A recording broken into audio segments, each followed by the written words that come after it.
un doux soleil s'est levé sur le royaume d'Antasia. Préparez votre thé, café ou chocolat, car voici venue l'heure du réveil des enchanteurs.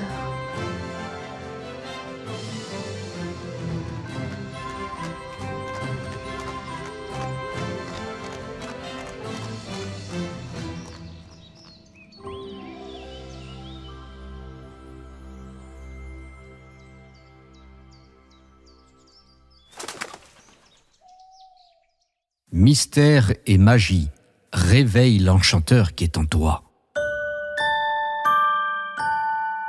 Et oui les amis, mystère et magie réveille l'enchanteur qui est au fond de toi. Coucou les enchanteurs, j'espère que vous allez bien, que vous avez passé une magnifique semaine, envahie de plein de bonheur et tea weekend tea comme on dit. Alors, très heureux de nous retrouver comme chaque dimanche matin entre 10h et midi pour passer 2 heures en notre compagnie. Et ce matin les amis, 4e dimanche du mois, énorme surprise puisque l'on va avoir une toute nouvelle chroniqueuse animatrice qui s'appelle Agnieszka. Et oui, elle va arriver d'ici quelques minutes à 10h30 pour nous parler donc de sa chronique autour des contes. Et ce matin, pour cette première fois, elle va donc nous parler de La Belle et la Bête. Et je peux vous dire qu'en ayant préparé avec elle son intervention de tout à l'heure, elle a appris des choses autour de La Belle et la Bête. Je pense que vous n'êtes pas prêts, en fait. Vous n'êtes pas prêts, mais du tout, à découvrir ce qu'elle va vous dire. Ouais, je vous le dis, parce que moi, je suis restée scotchée. Pourtant, je connais bien La Belle et la Bête. Mais attention, on a tendance à penser à une des versions et pas à la version initiale. Et c'est bien ça la différence entre le conte qu'on connaît tous et le conte d'origine. Et donc c'est de tout ça qu'elle va nous parler à 10h30. Sinon, comme à l'accoutumée, vous le savez, on aura la chronique de Mimi Mireille ce matin, retour vers le passé. Et ce matin, Mimi nous emmène en Égypte. En Égypte. Mais que va-t-il se passer en Égypte ? Eh bien, elle va nous parler de Isis. Super programme, n'est-ce pas? Et ensuite, on aura aussi l'immense bonheur de retrouver, comme chaque dimanche matin, la chronique de Cadarn, la Bretagne de A à Z, avec la lettre X ce matin. Alors, je ne vous en dis pas plus parce que c'est une surprise. Vous savez, on arrive à la fin donc de l'épopée de la Bretagne de A à Z. Là, on est à la lettre X, ça veut dire qu'il nous reste Y et Z. Et donc, à chaque fois, il y a des surprises dans ces chroniques-là, puisque ce sont les dernières lettres. Donc, il y a des voix que vous allez entendre. Et ce matin, il y a 2 voix masculines. Mais je n'en dis pas plus, je vous laisserai la surprise. Bien évidemment, il y a du monde sur le chat, donc venez nous rejoindre.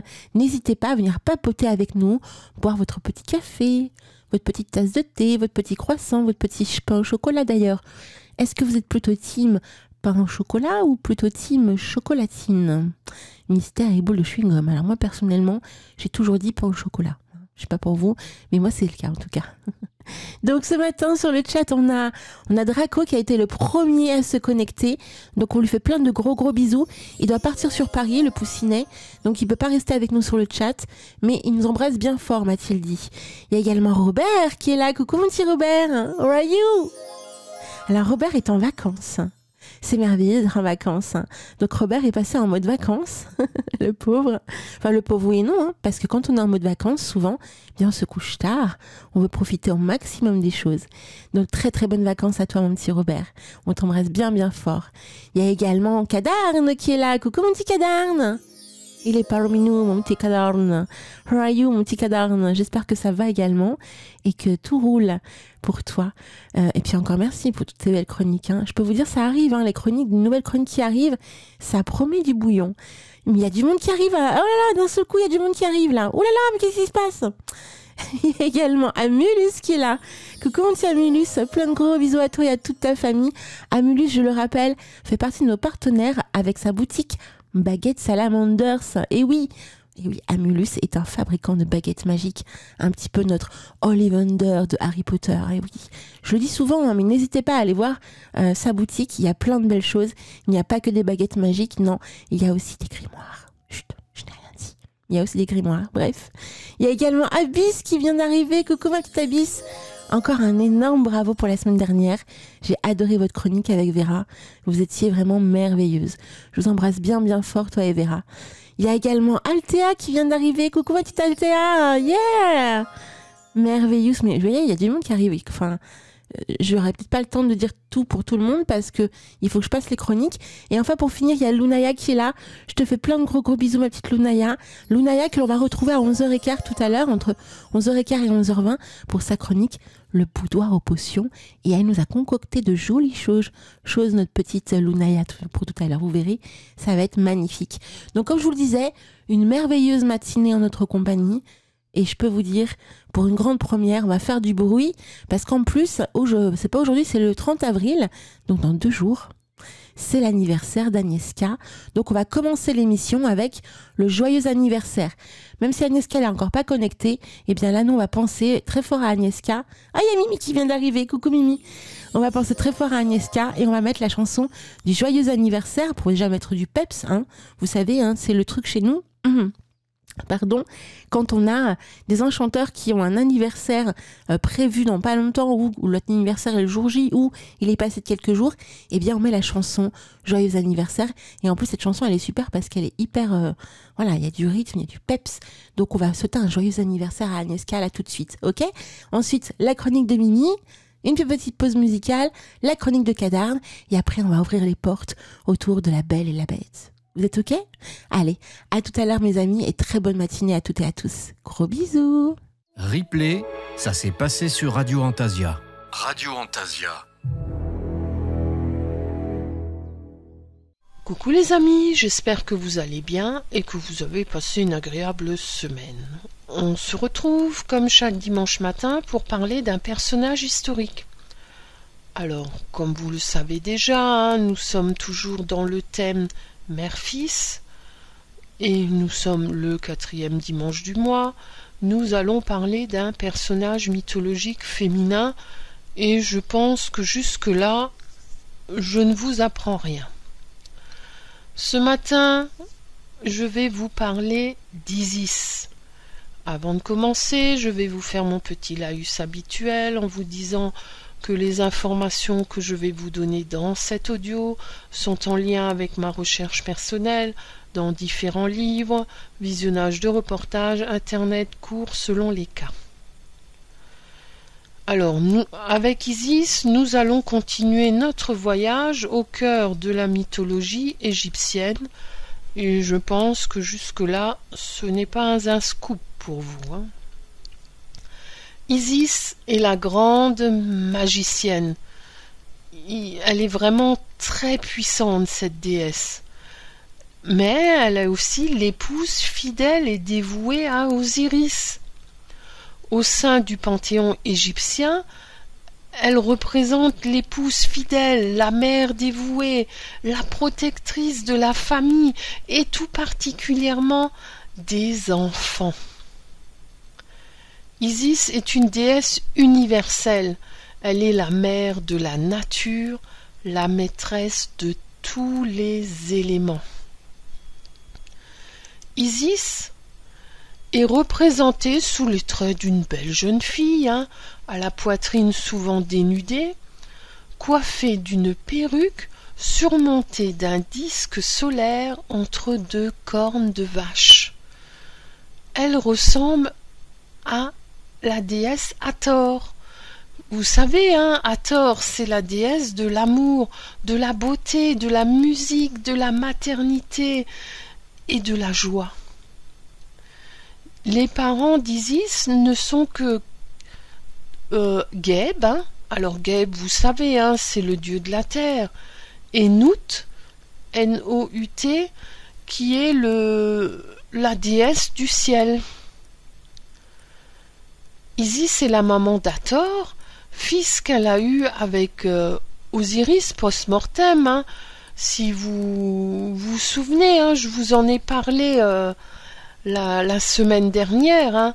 C'est vraiment particulier cette naissance d'Hathor et surtout sa fécondation.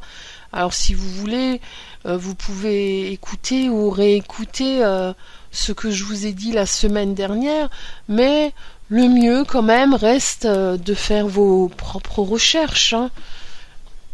si évidemment vous voulez plus de détails concernant ce personnage. Isis est la protectrice de l'amour, est la maîtresse du foyer. Isis apprend aux femmes à moudre le grain et à filer le lin. Isis, avec son époux Osiris, règne, mais alors sur toute l'Égypte. Et c'est tout naturel qu'elle le remplace quand Osiris part à la conquête du monde.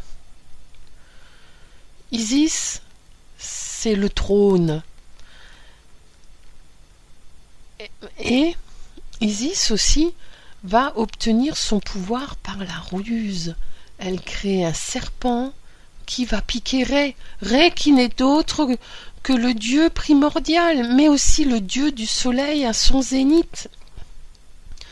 Isis propose de le soigner en échange de son nom secret. Elle est maligne, car si elle connaît son nom magique, elle pourra s'approprier une partie de son pouvoir. Le poison coule de plus en plus dans les veines de Ré, et il se voit bien obligé de le lui révéler, son nom secret. C'est alors qu'Isis détient désormais une partie des pouvoirs des dieux.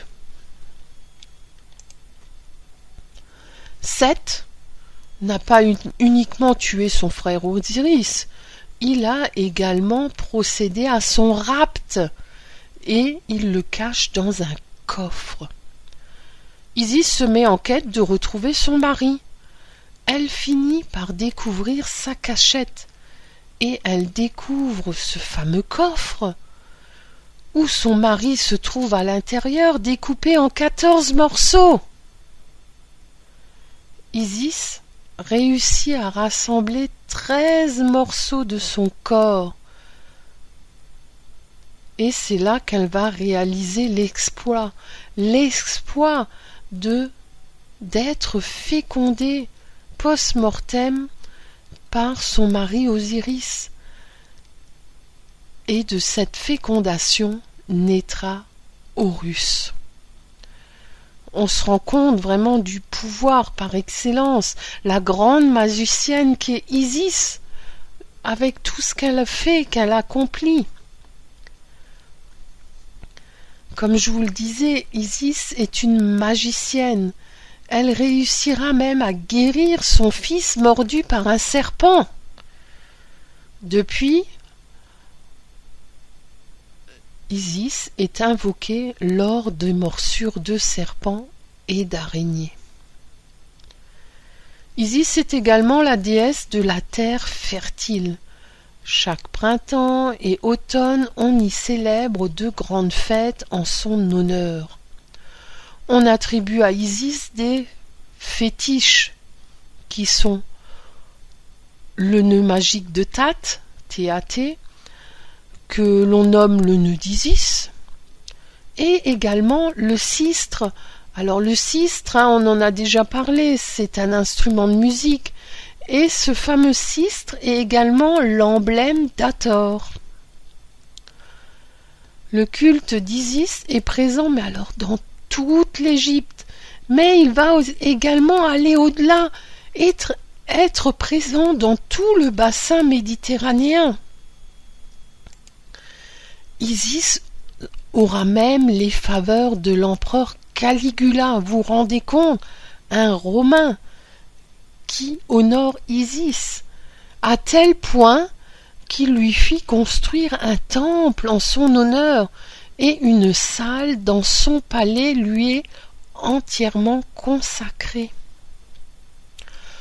Un culte en son honneur aura lieu jusqu'au VIe siècle de notre ère dans le temple de Philae en Égypte. L'effigie d'Isis sera même sur les pièces de monnaie romaines avant la fin du 1er siècle. Alors vous vous rendez compte, cette déesse a vraiment traversé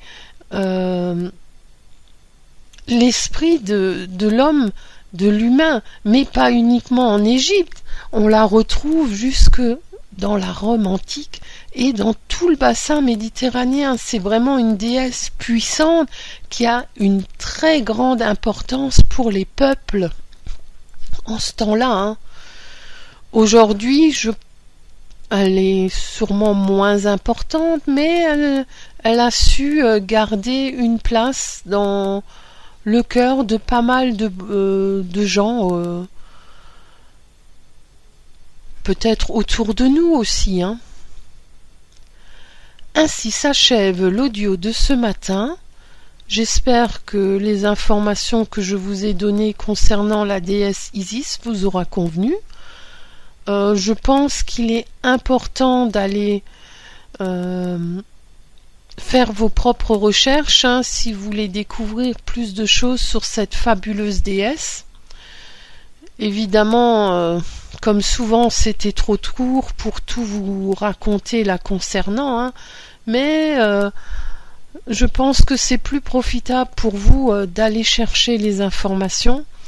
Pour ma part, les informations que je vous ai données, je les ai trouvées dans le Larousse des mythologies du monde de Fernand Conte. Alors je vous présente plus ce livre, vous avez l'habitude maintenant, quand je parle de mythologie. Évidemment, il y en a beaucoup d'autres que j'ai également, mais je trouve que celui-ci est vraiment accessible à tous et il nous permet de nous faire une très bonne première approche. Je vous souhaite une agréable journée, une belle semaine, et je vous dis à dimanche prochain avec un autre personnage historique, mais également un nouveau thème, car nous serons déjà au mois de mai, ce fameux mois de mai que l'on surnomme le joli mois de mai. Replay, ça s'est passé sur Radio Antasia. Radio Antasia.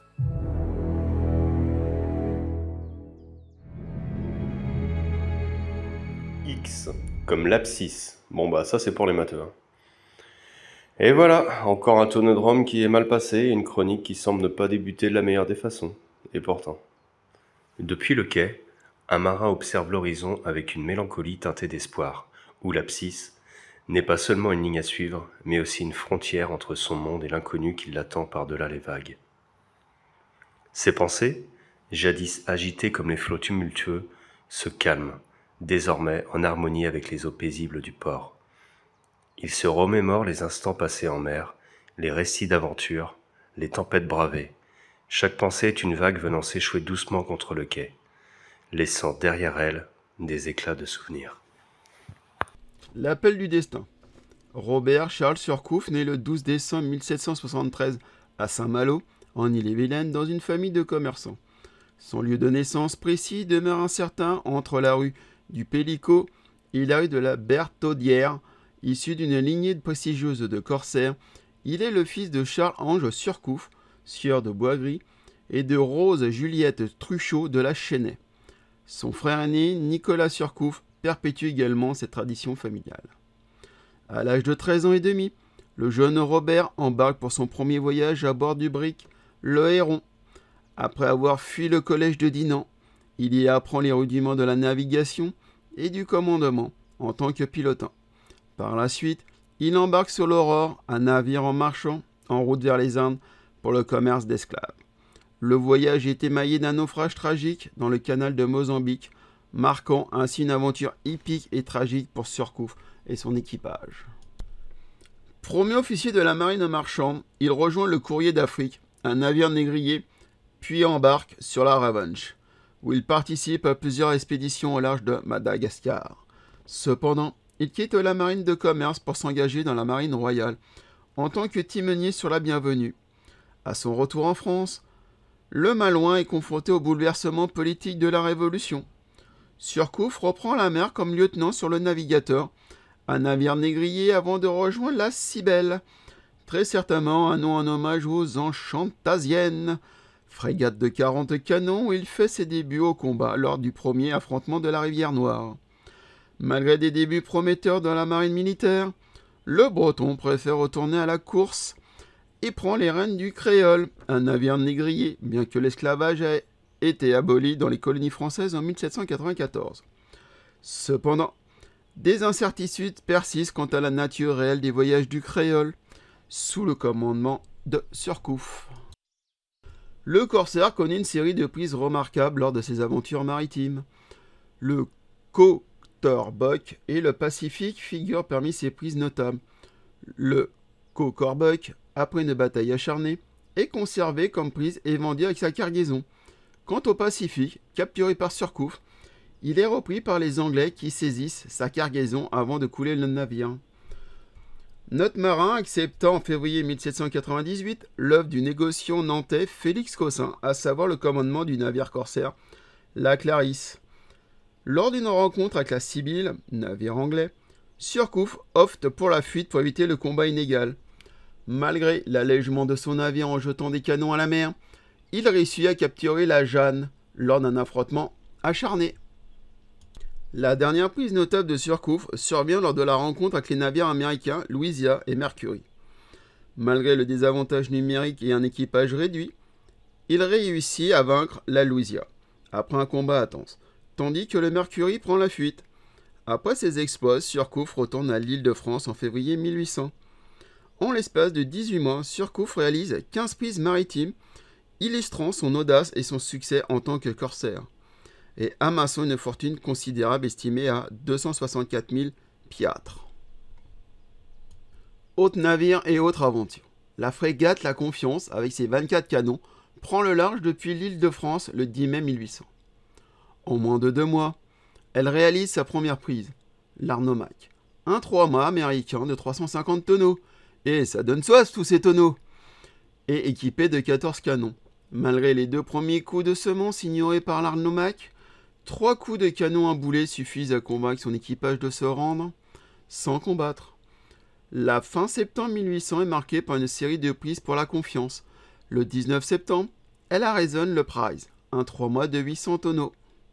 Le 22 septembre, c'est au tour du brick anglais dont le nom et le tonnage restent inconnus.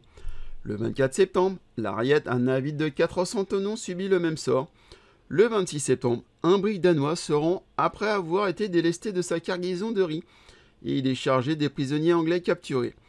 Enfin, le 30 septembre, La Confiance met fin à ce mois fructueux de course en capturant le Tiger, un navire de 500 tonneaux. La légende. Venons-en à ce fait historique devenu légende. Ce jour du 7 octobre où Surcouf écrit son nom en lettres d'or dans l'histoire maritime avec la capture du Kent, un navire anglais de la Compagnie des Indes orientales. Le Kent, 3 fois plus imposant que le Confiance, compte 40 canons et 437 hommes, contre seulement 24 canons et 160 hommes pour le navire du marin. L'aube de ce jour d'octobre voit la rencontre des 2 navires. Malgré son infériorité numérique, Surcouf, fin stratège, parvient à accoster le Kent après une course-poursuite habile.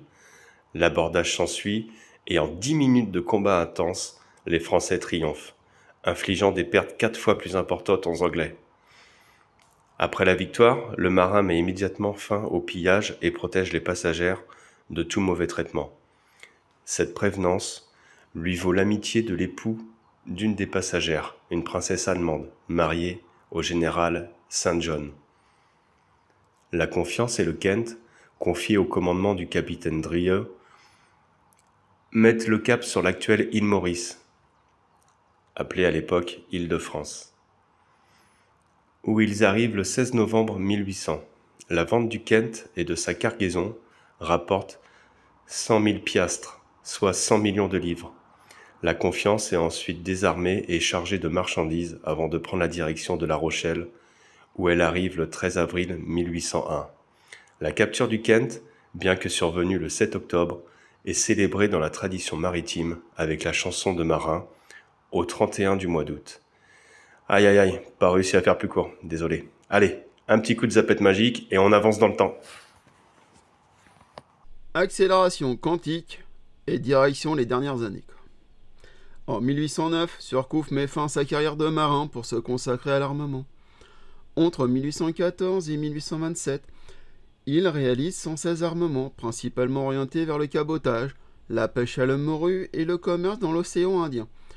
Une partie de ces expéditions, 2 confirmés et 4 suspectés, sont dédiées à la traite des esclaves, comme en témoigne une lettre adressée à un commissaire de la marine en 1815, dans laquelle il demande l'autorisation de faire partir son navire pour le Gabon, afin d'y traiter des esclaves. Bien que l'esclavage soit rétabli depuis 1802, le traité est déclaré illégal en 1815. Malgré cela, le natif de Saint-Malo poursuit ses activités d'armateur et devient également propriétaire terrien, acquérant près de 800 hectares de terre, notamment le manoir de la Belle Noé, à Dol de Bretagne en 1826. Il reste actif dans la gestion de ses affaires jusqu'à sa mort, comme en témoigne une lettre datée de 1827. Parti en mer à 13 ans, pour l'aventure et l'argent, Surcouf accumule une fortune estimée à près de 2 millions de francs à sa mort.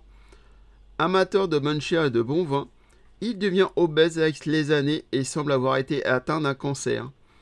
Traité par des censeux pour améliorer sa circulation sanguine, il décède le 8 juillet 1827 dans sa maison de campagne près de Saint-Servant et repose au cimetière de Rocabay à Saint-Malo. Conclusion. Alors, en citant cet échange qu'il aurait eu avec un officier anglais, et en vous épargnant l'accent anglais, vous, Français, vous vous battez pour l'argent, tandis que nous, Anglais, nous nous battons pour l'honneur. C'est exact, monsieur. Chacun se bat pour ce qu'il n'a pas. Et attention au roi des corsaires, et là je parle de notre sire Robert, grand marin naviguant sur les flots de la culture, à Sainte-Vert, Kenavo, qui vit dans un ananas dans la mer, l'éponge carrée... désolé, certainement les effets de cette chronique iodée. Replay, ça s'est passé sur Radio Antasia. Radio Antasia.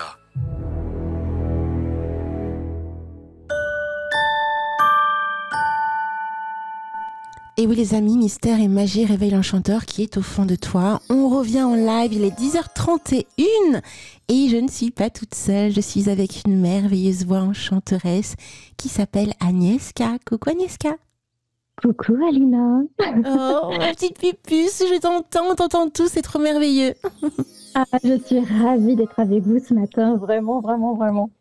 Ah bah écoute, c'est réciproque, j'arrête pas de parler de toi autour de moi, c'est un truc de fou. Ce que je vous ai les amis, Agnieszka voilà, entre dans l'univers de Radio Antasia. Tu fais maintenant partie de l'équipe, donc je suis trop touchée. On est tous hyper contents de t'avoir. On t'a souhaité un joyeux anniversaire tout à l'heure. Oui, j'ai vu, 2 jours en avance. Mais tu sais, je suis née un dimanche à 5h15 du matin. Donc je suis née un dimanche, donc voilà, nous sommes dimanche. Eh bah oui, donc ça veut dire que ça tombe très très bien alors. Voilà, exactement. Alors donc tu vas ouvrir les portes autour d'une chronique qui est donc en corrélation avec les contes. Et quand on a échangé toi et moi pour justement que tu m'expliques un petit peu de quoi tu allais parler ce matin autour de La Belle et la Bête, et tu m'as fait découvrir tout ce que tu vas nous dire là ce matin, forcément j'ai eu envie d'écouter le conte initial que je ne connaissais pas. 4 heures d'audio, dis-toi. Donc j'étais à fond. Donc c'est pour vous dire les amis. Je comprends. C'est pour vous dire les amis que la chronique d'Agnieszka va être magnifique. Vous verrez sur La Belle et la Bête, ça va être aux petits oignons. Donc je te laisse, c'est ton moment. On échangerait, il n'y a aucun problème. Mais alors qu'est-ce que tu as à nous dire sur ce merveilleux conte ? Alors déjà, on va partir au milieu du XVIIIe siècle. Parce que, en fait, il y a eu 2 versions du conte de La Belle et la Bête. Un des contes les plus attachants de la littérature féerique qui voit le jour. Donc, le premier, c'est Madame de Villeneuve qui a publié dans son recueil La jeune américaine et les contes marins en 1740. Et l'histoire, elle est reprise et écourtée une 15aine d'années plus tard par Madame le Prince de Beaumont dans un volume intitulé Magasin des enfants. Et Madame le Prince de Beaumont a omis de citer ses sources. Et malheureusement, c'est la deuxième version, donc Madame de Beaumont, qui a été reprise, qui va être repris dans d'autres adaptations et qui va mettre à l'oubli le premier texte, donc celui de Madame de Villeneuve. Alors en fait, ces 2 récits, ils ne diffèrent pas seulement par le ton, la forme, la longueur, mais aussi dans l'esprit qui anime leur écriture. Par exemple, le conte de Madame de Villeneuve, fait l'illustration de l'amour idéalisé. Il s'inscrit dans la tradition galante du XVIIIe siècle et il montre un sincère engouement pour la vie mondaine et les élans du cœur. Donc c'est ce recueil qu'on va parler ce matin. Alors ce recueil était dans le but aussi pour distraire une jeune fille oisive en âge de prendre un époux au cours d'un interminable voyage en bateau. Et le récit de Madame de Villeneuve, parce que c'est quand même elle qui a quand même inventé cette histoire et créé cette histoire, elle va très loin dans le merveilleux et le fantastique. C'est un véritable monstre couvert d'écailles, incapable de conversation, un étrange rêve récurrent qui hante la jeune captive, des fenêtres ouvertes sur le monde. Ils permettent à Belle d'assister même à des représentations théâtrales, une faune savante. Voilà. Donc c'est un récit qui se déploie dans la fantaisie féerique et qui met en scène nombre de fées et leur rivalité incessante. On est vraiment plongé dans un univers fabuleux. Madame le Prince de Beaumont, donc la deuxième version, elle s'adresse beaucoup plus aux enfants et Madame de Villeneuve plutôt aux jeunes adultes. Alors tous deux, elles parlent d'amour, évidemment, d'épreuves, de conflits, de beauté alliée à la bonté. Et puis, chacune à leur manière, ces deux femmes de lettres, elles tentent de montrer la force de caractère, la détermination, qui sont les clés de l'épanouissement personnel des jeunes filles. Voilà. Donc, l'imaginaire, dans ce conte, on trouve une source d'inspiration incroyable et il y a eu nombre d'adaptations artistiques qui vont prospérer autour du conte, malheureusement, de Madame le Prince de Beaumont et non pas la véritable histoire de Madame de Villeneuve. Alors, il y a eu en 1771 une comédie-ballet donnée sur le titre de Zémire et Azor à Fontainebleau. Donc c'est la première adaptation. Après la guerre, en 1946, il y a Jean Cocteau qui l'adapte à l'écran avec un film poétique et sensible qu'on connaît tous, avec Jean Marais, Josette Day. Et donc Jean Marais, il a même 3 rôles.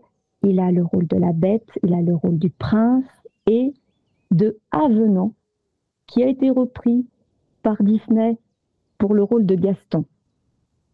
Voilà. Et ça, oui.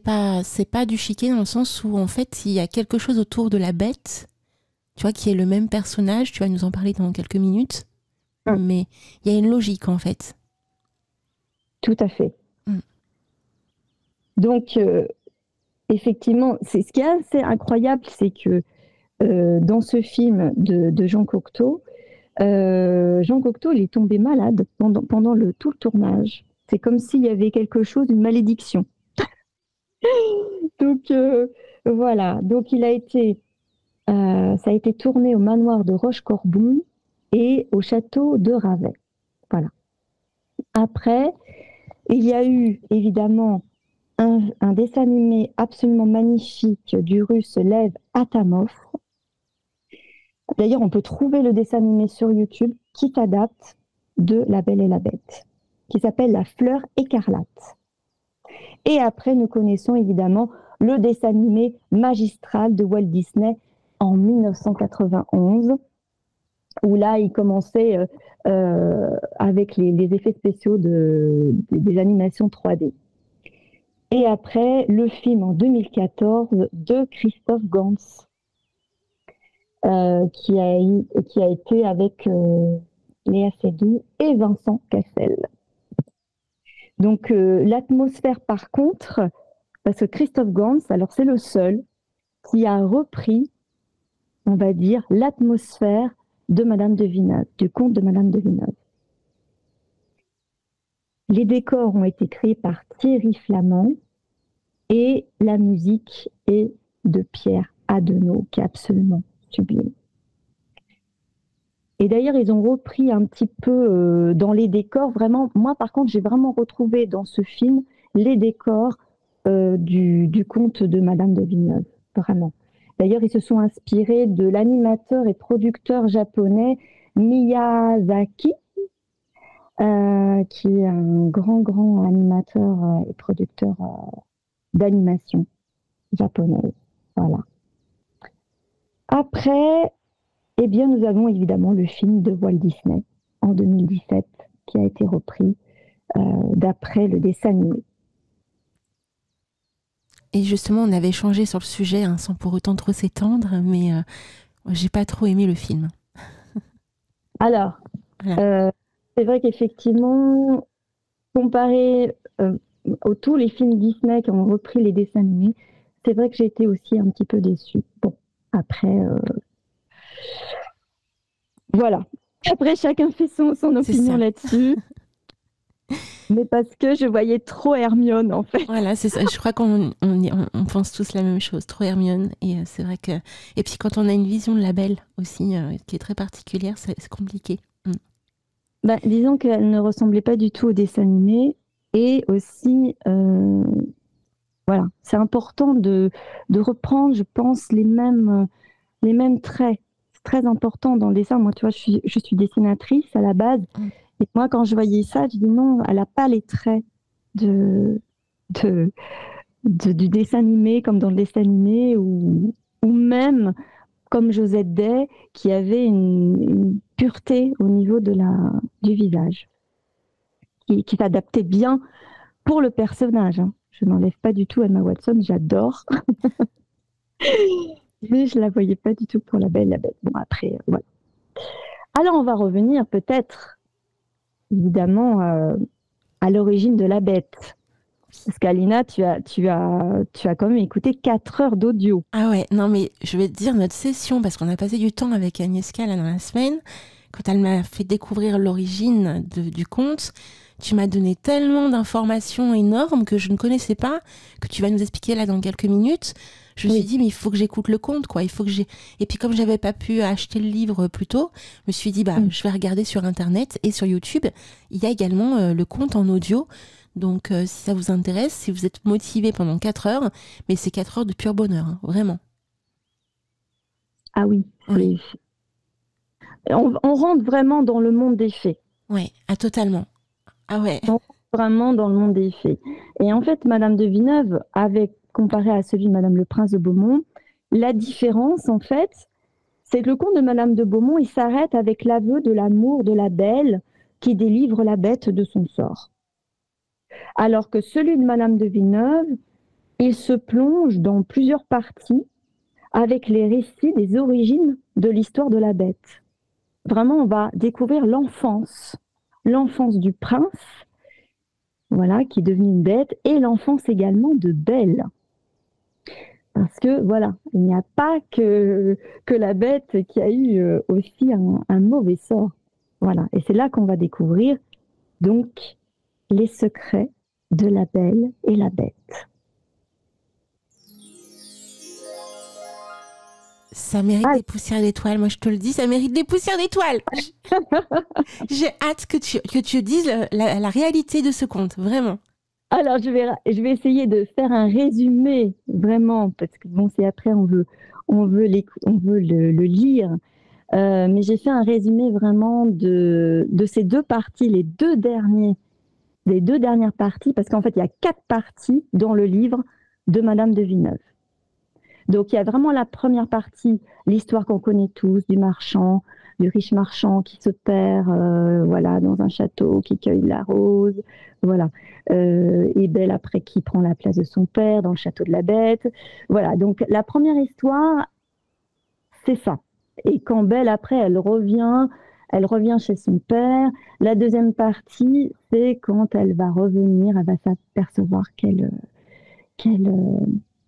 est amoureuse, en fait, de la Bête. Elle va revenir dans le château pour l'enlever de son mauvais sort. Alors, juste une chose quand même que je voulais quand même dire avant de parler de l'histoire de la Bête, c'est dans le château, il y a quelque chose d'assez étrange, parce que c'est quand même un vrai conte des mille et une nuits, moi je trouve. Belle, la nuit, elle fait des rêves. Il y a beaucoup le monde des rêves qui revient quand elle est dans le château. Et à un moment donné, elle rêve d'un beau jeune homme. Et en fait, c'est le prince, en fait. en fait, il arrive, lui la bête, avec le pouvoir d'une fée, à faire que, en fait, en sorte que Belle, elle le voit dans les songes. Donc elle tombe éperdument amoureuse de lui, et en fait, tous les soirs, elle le retrouve tous les soirs dans ses songes. Donc c'est très romantique. Alors, on va commencer. Donc, au moment où en fait, donc la Belle, voilà, le sort est rompu. Donc Belle, elle demande à la bête, voilà, son histoire. Et le monstre, voilà, qui est devenu prince, il raconte ses origines à Belle avant leur mariage. Alors il raconte que sa mère, la reine, elle perd son époux, le roi, lors d'une bataille. Et au moment où elle perd son époux, eh bien la reine, elle met au monde un petit garçon qui n'est autre que lui, le jeune prince. Et devenue mère, cette reine a un amour pour lui inconditionnel. Cette naissance, eh bien voilà, ça représente la vie. Et puis l'espoir, elle apaise la perte de son époux. Elle confie le prince à une fée de sa connaissance qu'on surnomme l'intelligente. Alors, il faut bien dire une chose aussi, dans le conte de Madame de Villeneuve, ça peut être un peu, voilà, ça peut rendre un peu confus, c'est qu'elle ne met pas de prénom et de nom à ses personnages. Il n'y a que Belle qui a un prénom. Donc là, il faut bien... Voilà, elle a juste parlé de la fée intelligente. C'est vrai, le prince, la reine, mais elle n'a même pas donné de nom au père. Donc il faut vraiment se repérer. Oui, tu voulais dire quelque chose, Alina? Pas du tout, je suis en train de partager le livre originel de La Belle et la Bête sur d'accord, le chat. J'ai cru. Alors, je reviens donc, voilà, donc cette reine, elle perd son époux et elle confie le prince à une fée de sa connaissance qu'on surnomme l'intelligente. Alors là, elle a quand même donné un nom, Madame de Villeneuve. Et cette fée, elle promet à la reine de préserver le prince de toutes sortes d'accidents. Donc, la fée, elle rassure la peur de la reine. La reine est aussitôt, elle est reconnaissante. Et puis, bien sûr, elle décide de lui faire confiance en remettant l'éducation du jeune prince à cette fée. Et pourtant, cette fée n'avait pas une bonne réputation. Elle passait pour capricieuse. On la craignait plus qu'on l'aimait d'ailleurs. Et elle a tout fait pour que la reine soit en confiance vis-à-vis d'elle. Parce que cette fée est quand même assez, on va découvrir, je crois, la plus perfide et la plus démoniaque des fées. Alors cette fée, il ne fallait pas l'offenser. Alors la reine étant seule veuve, donc voilà, a gouverné le royaume, donc c'était une proie. Et donc il y avait des voisins, qui voulaient s'emparer du royaume et se disaient, voilà, c'est un enfant gouverné par une femme, ça va être très très facile. Alors, d'ailleurs, le prince, quand il parle à Belle, il dit que sa mère, elle avait un courage au-dessus de sa condition de femme. Parce qu'elle se mit à prendre la tête de ses troupes, à défendre des frontières. Et c'est pourquoi l'éducation du prince, après, elle a été confiée à cette fée, juste le temps de mettre fin à cette guerre. Mais il y eut trop d'ennemis, tous aussi fourbes, et finalement, la reine, elle a dû renoncer à revoir son fils au bout d'1 an. Et elle est restée avec son armée pendant 15 ans. Donc le prince est toujours sous l'éducation de la fée. Alors la fée, elle tient parole, voilà, elle éduque le prince, elle prend soin de lui, tous les soins nécessaires. Et par respect, le prince, il lui dit combien elle était sensible à ses bontés. Il avait pour elle les mêmes égards qu'il aurait eu pour sa mère, la même tendresse. Et la fée fut satisfaite jusqu'à ce présent, voilà, ce retour à son égard, ça lui convenait. Mais puis un jour, elle fit un voyage de quelques années, 2 ans à peu près, où elle ne communiquait pas, elle n'a pas du tout communiqué sa destination. C'était vraiment une destination secrète. Et l'auteur, elle nous plonge vraiment dans un mystère. On se dit, mais où est-ce qu'elle est passée? Bon, on va le découvrir plus tard. Donc la fée, elle revient, voilà, quelques années après, et à son retour, alors là, complètement différente. Elle dit au prince, d'ailleurs le prince le dit d'ailleurs dans son récit, il dit « Elle conçut pour moi une tendresse différente que celle d'une mère. » Et la fée, cette fée intelligente, elle commence à se plaindre de la gratitude du prince. Puis le prince ne comprend pas ses reproches qu'il pensait ne pas mériter. Et le prince dit, mais elle ajouta que pour donner libre cours à ses desseins, qu'elle formait à ma faveur, que je l'épousasse, qu'elle ne voulait pas être aimée de moi comme une mère, mais comme une amante. Alors, évidemment, le prince, il est embarrassé, bien sûr. En plus, la fée, voilà, pour lui, il la considère comme une mère, c'est une nourrice. Et puis, elle est laide, elle est vieille, elle est d'un caractère hautain. En plus, qu'elle lui promet monts et merveilles, lui, non, elle n'est pas du tout convaincue. Alors, il pensait qu'il était bien éloigné de sentir pour elle ce qu'il faut sentir pour une personne avec qui on veut passer sa vie agréablement. Alors, pour se sortir de cette situation, le prince dit à la fée, qu'il fallait en parler à la mère sa reine, à la reine sa mère. Voilà, parce qu'elle ne pouvait pas consentir sans l'accord de la mère. La reine apprend la nouvelle que cette fée intelligente voulait épouser son fils, et là, ça la met hors d'elle, la reine, et elle dit à la fée, « Songez-vous, madame, au bizarre assortiment que vous me proposez ?» Et la fée, étant laide à faire peur, et évidemment, même sa puissance ne pouvait pas lui donner une beauté artificielle. Elle pouvait prendre une apparence belle une fois l'an, mais c'est tout. Voilà. Et la reine, donc, était aussi fière que la fée.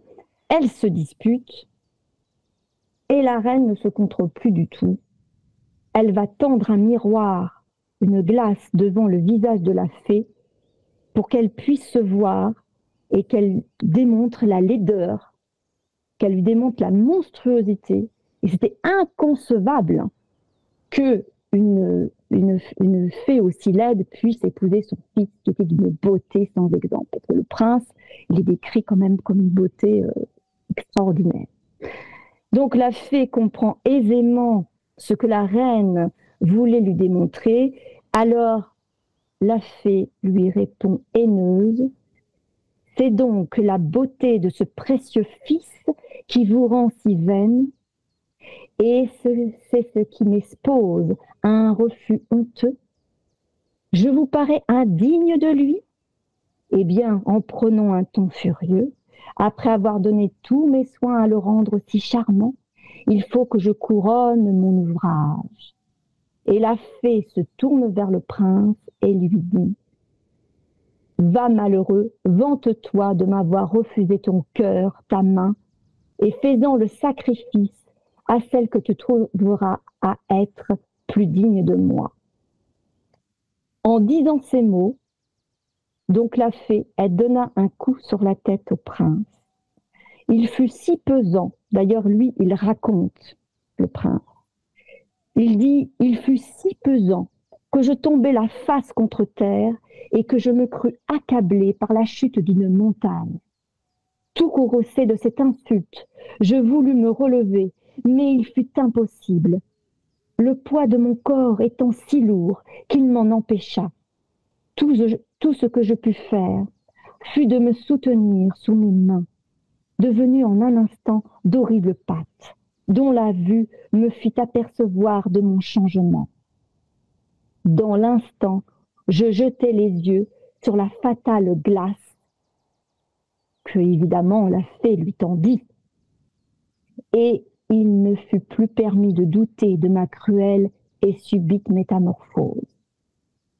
Et la douleur me rendit immobile. La fée, d'un air moqueur, en rajoute et lui dit « Va faire des conquêtes, et plus digne que toi qu'une auguste fée. Et comme on n'a pas besoin d'esprit quand on est aussi beau, je t'ordonne de paraître aussi stupide que tu es affreux, et d'attendre dans cet état pour reprendre ta première forme, qu'une fille belle et jeune vienne volontairement te trouver, quoiqu'elle soit persuadée que tu vas la dévorer. Il faut aussi qu'après, elle ne craindra plus pour sa vie, elle prenne une assez tendre réflexion pour te proposer de l'épouser. Jusqu'à ce que tu retrouves cette rare personne, je veux que tu sois un sujet d'horreur pour toi-même et pour tous ceux qui te verront. Et elle se retourne vers la reine et lui dit, pour vous, trop heureuse mère d'un si aimable enfant, je vous avertis que si vous déclarez à quelqu'un que ce monstre est votre fils, il ne changera jamais de figure. Adieu, ne vous impatientez point, vous n'attendrez pas longtemps.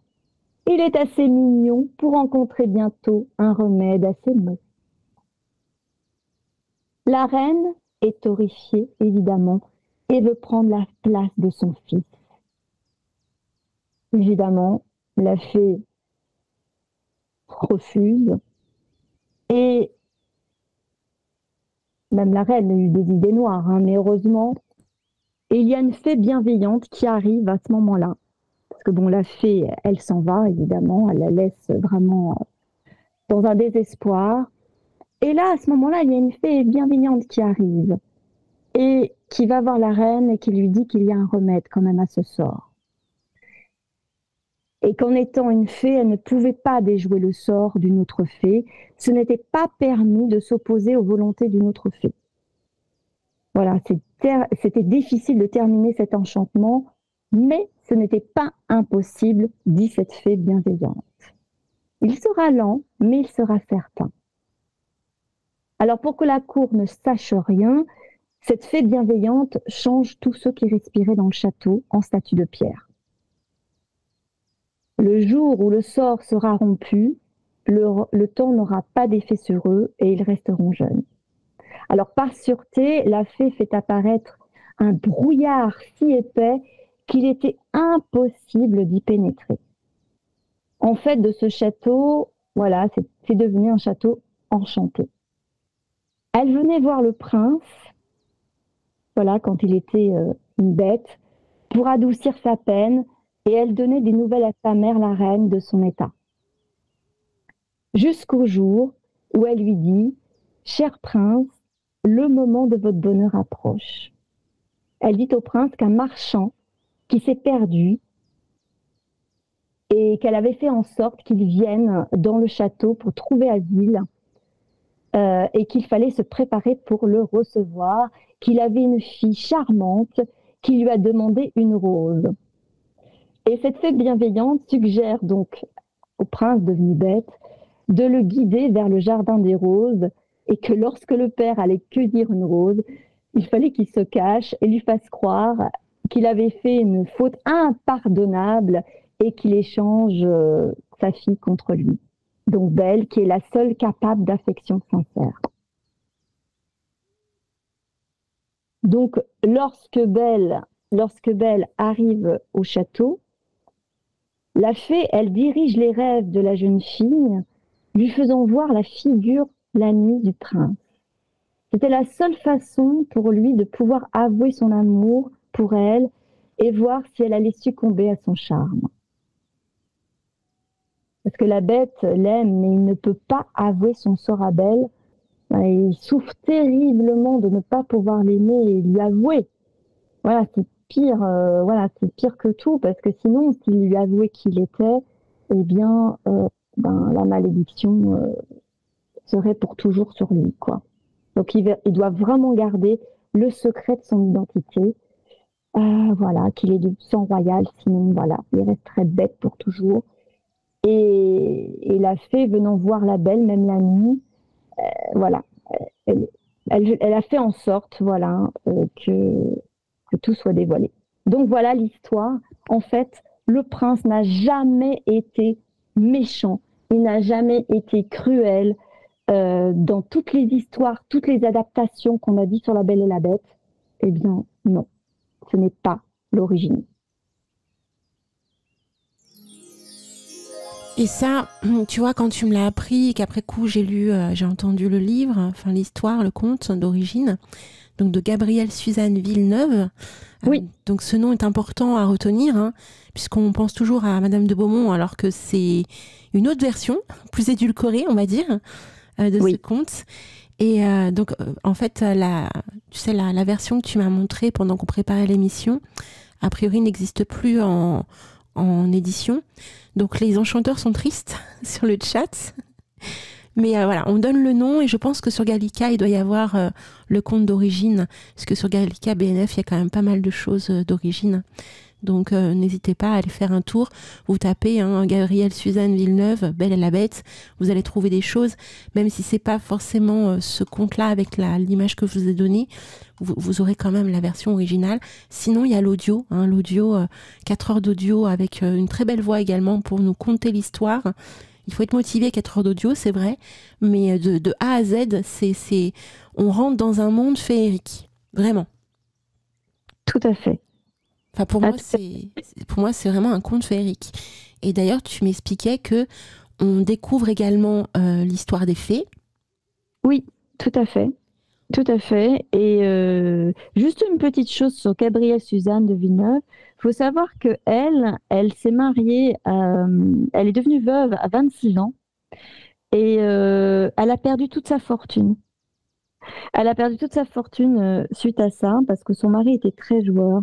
Mais il y a un petit côté un peu autobiographique avec le père de Belle, le riche marchand qui perd toute sa fortune. Voilà, c'était juste des petites. On retrouve, quand on regarde bien sa biographie. Voilà. Donc, elle s'est peut-être inspirée de sa propre vie avec le père de Belle. Voilà, tout à fait. Alors, pour reprendre, oui, alors évidemment, il y a le monde des fées qui est très, très, très présent dans la dernière partie et qui nous fait découvrir l'origine de Belle. Et oui, parce que là, il y a aussi un autre scoop. On est choqués. Qu'on ne savait pas. J'ai été qu'on ne choquée. sait pas du tout. Donc, au moment où la bête donc est redevenue un prince, donc il arrive que dans le château, il y a la mère et la fée bienveillante qui arrive. Et la mère, la reine, de la mère du prince qui dit ah oui, mais Belle, elle n'est pas de sang noble. Elle ne peut pas épouser mon fils. Oh, je me suis dit, elle va encore déclencher encore la foudre d'une fée. Et la fée bienveillante, elle lui dit, eh bien moi, je vais vous dire la vérité sur Belle. Et pourquoi c'est Belle qui a été l'élue. Donc la fée, donc là, nous sommes dans la dernière partie. Donc la fée bienveillante, elle dit, en fait, que le marchand n'est pas le véritable père de Belle. En fait, son véritable père est un roi qui appartient à la famille de la reine, mère du prince. Et un jour, donc ce roi, il rencontre une bergère dans la forêt, et il tombe fou amoureux de l'un de l'autre. Et le roi enlève donc cette bergère de sa condition. Il se marie avec elle, malgré toutes les interdictions, parce qu'il fallait qu'il épouse une princesse de sang royal, et de le fruit de leur amour, eh bien, de ce roi et de cette bergère, ça sera la petite Belle. Donc, jusque-là, je dis OK, je continue ma lecture, et je découvre en fait que cette bergère n'est autre qu'une fée. En fait, cette fée, c'est une jeune fée qui a à peu près une centaine d'années, qui était la sœur de la fée bienveillante. Celle qui a protégé le prince est Belle. Et dans le monde des fées, il y a ce qu'on appelle l'île heureuse. C'est l'endroit où règne la reine des fées, les fées, leurs lois et leur magie. Il y a même un livre magique qui connaît les vérités. Voilà, donc là, on est vraiment dans le monde des fées. Et un jour, on va revenir à cette vilaine fée dite l'intelligente. Évidemment, elle faisait partie de cette île heureuse. cette vilaine fée, elle découvre un jour la vérité. Elle découvre que cette jeune fée, la mère de Belle, est devenue reine. Voilà. Donc, pour elle, elle a violé les lois de l'île heureuse, l'île des fées. Parce que de temps en temps, voilà, elle revenait sur l'île comme si elle était toujours une fée, et puis après, elle revenait un petit peu, voilà, comme si elle était reine. Donc, cette vilaine fée, elle accuse la mère de Belle d'avoir violé les lois interdisant toute alliance avec un humain qui n'a pas autant de pouvoir que les fées. Et donc, cette vilaine fée, elle va faire en sorte qu'on lui fasse un procès. Elle va même lui jeter un sort à la pauvre mère de Belle. Elle est bannie pour toujours de l'île et elle est condamnée à être prisonnière. Et en fait, que le roi, donc son mari, son époux, la croit morte. Que la petite Belle, fruit honteux de cet amour, comme elle dit, épouse un jour un monstre pour montrer la faiblesse de sa mère qui a osé se laisser charmer par la beauté fragile et méprisable de son père. Mais en faisant cela, cette vilaine fée, elle avait une idée en tête, c'était prendre la place de la mère de Belle en étant épouse auprès du roi. Donc c'est une fée intelligente qui a plus de 1000 ans. Hein. C'est une fée qui, grâce à son ancienneté, voilà, elle pouvait devenir serpent. On parle de ce pouvoir apparemment qui est un grand pouvoir.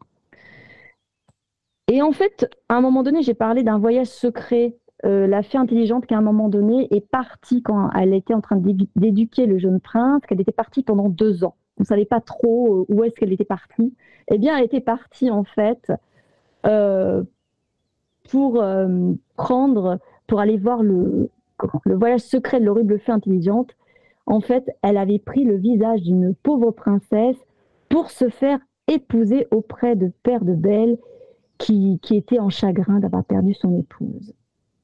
Et elle arrive à duper le roi par sa beauté, qu'elle comprenait son chagrin d'avoir perdu son épouse, et qu'elle allait s'occuper de l'éducation de la petite Belle. Et comme le roi ne voulait pas, parce qu'il aimait tellement sa jeune épouse, eh ben, cette méchante fée, elle pensa qu'il fallait se débarrasser de Belle. Comme ça, le roi, il voudra une descendance. Et voilà. Mais, alors, elle engagea une vilaine, une horrible servante et son mari pour déposer l'enfant dans la forêt, la petite Belle, pour l'éliminer. Mais à ce moment-là, la fée bienveillante, elle sauve la petite et elle élimine le couple. Donc, c'est assez cru, on va dire. Donc, et la fée bienveillante, donc qui est la tante de Belle, elle dépose ensuite l'enfant dans une maison où il y avait une petite fille qui était très malade et qui avait le même âge que Belle. Et en fait, elle a échangé les enfants parce que la petite qui était malade, elle allait trépasser, elle allait mourir. Donc voilà, elle a échangé, il y a eu un échange d'enfants. Et en fait, cet enfant, elle était au marchand, à ce riche marchand, voilà, qui en fait n'a pas vu du tout la duperie en fait. Voilà, donc voilà, ils n'ont pas vu la différence. Donc le roi croit que la petite Belle, elle a été dévorée dans la forêt. Il n'avait pas envie de refaire sa vie. Il avait trop de chagrin d'avoir perdu les 2 amours de sa vie. Et il rejette cette fausse princesse, donc cette méchante fée diabolique. Et cette fée diabolique, ça la rend folle de rage, car elle voulait tellement ce roi, eh bien, qu'elle retourne de son voyage vers le jeune prince, voilà, à qui l'éducation lui était confiée. Et évidemment, on connaît la suite. Voilà, elle demande au prince de l'épouser. Le prince refuse. Et la reine aussi. Et puis voilà, la malédiction se met en place sur le prince par vengeance. Voilà, donc l'histoire. Ouais, c'est hallucinant quand on apprend ça, parce que quand on connaît l'histoire de La Belle et la Bête, on est très loin de tout ça en fait. Voilà, en fait, ce qui est très loin, c'est que on n'a pas du tout parlé des origines de la Bête et de la Belle. Oui. Du tout. Dans aucune adaptation. Même, tu vois, quand j'ai vu le film en 2014 de Christophe Gans, il avait dit qu'il avait repris d'après le livre de Madame de Villeneuve. Donc moi, je m'attendais vraiment à ce qu'il reprenne vraiment justement cette vérité, qu'en fait, le prince n'a jamais été méchant. Et les origines de Belle, que là, c'était très loin, en fait, du conte, finalement, de Madame de Villeneuve, sauf les décors. Les décors, les costumes, l'ambiance reprenaient, je trouve, quand même, le livre. Oui, donc ça, oui, je pense. Oui. Mais sinon, voilà, c'est un petit peu... Alors moi, par contre, j'ai la chance d'avoir le livre de La Belle et la Bête avec le conte original de Madame de Villeneuve à la maison, d'ailleurs que j'avais exposé à mon exposition du mois d'octobre. Et ça a été traduit, disons qu'ils ont juste un peu changé, c'est les éditions du Chêne. Alors je ne sais pas s'ils l'ont encore pour ceux qui veulent avoir cette adaptation, où il y a les deux versions de Madame de Villeneuve et de Madame le Prince de Beaumont. C'est celui que j'ai transmis sur le chat, effectivement. Ah, ils n'ont plus du coup. Non, a priori, il n'y en a plus. Ah bah ça m'étonne pas, parce que peut-être que j'en avais informé, peut-être qu'il y a eu, mais c'est vrai que bon, il a été, ça fait je l'ai devant moi. Ouais, non. La couverture est magnifique, en tout cas. La couverture, c'est vrai que c'est un livre pour moi qui m'est très très cher, parce qu'on a toutes les informations. Et comme j'ai dit, c'est vraiment, il y a 4 parties. On découvre vraiment de A à Z. Et même dans le château de la Bête, il y a des choses incroyables, vraiment de féerie, moi je trouve, sincèrement, qu'on ne trouve pas du tout dans le conte de Madame de Beaumont. Il faut bien dire une chose, il y a 130 pages pour le roman de Madame de Villeneuve, qu'il y a 25 pages pour Madame de Beaumont. Oui, donc vous voyez déjà la différence, à quel point elle a condensé, elle a pris le meilleur à ses yeux de cette histoire, elle a remanié, puisqu'elle a quand même montré la Bête comme étant la méchante personne. Oui. Et ce qui est intéressant, parce qu'on en parlait tout à l'heure quand tu as commencé la chronique, c'est autour de la Bête, en fait. Parce que dans le conte d'origine, la Bête est à la fois dans le rêve de Belle, le prince, et en même temps, le rôle qu'il a, le prince, dans son rêve est à la fois angélique, mais à la fois, entre guillemets, monstrueuse, parce que il propose, en gros, il dit à la Belle, débarrasse-toi de la Bête, puisque c'est moi que tu aimes, tu vois. Et donc, on retrouve un peu le personnage de Gaston, plus ou moins, dans ce rêve-là. Donc, la Bête est à la fois physiquement, dans la réalité de ce château, une bête. Donc, physiquement, il est une bête, mais il reste gentil et humble. Il ne lui fait pas de mal. Belle, dans ses rêves, elle voit le prince avec la beauté absolue. Elle en tombe follement amoureuse. J'ai des frissons. Elle en tombe follement amoureuse, mais en même temps, même si il a l'air bienveillant, il veut quand même que la Bête soit détruite. Après, bon, je peux comprendre aussi, parce que forcément, c'est son alter ego, donc il espère qu'elle ne s'amourachera pas de lui. Mais en fait, le but, c'est qu'elle ait de la compassion pour cette Bête.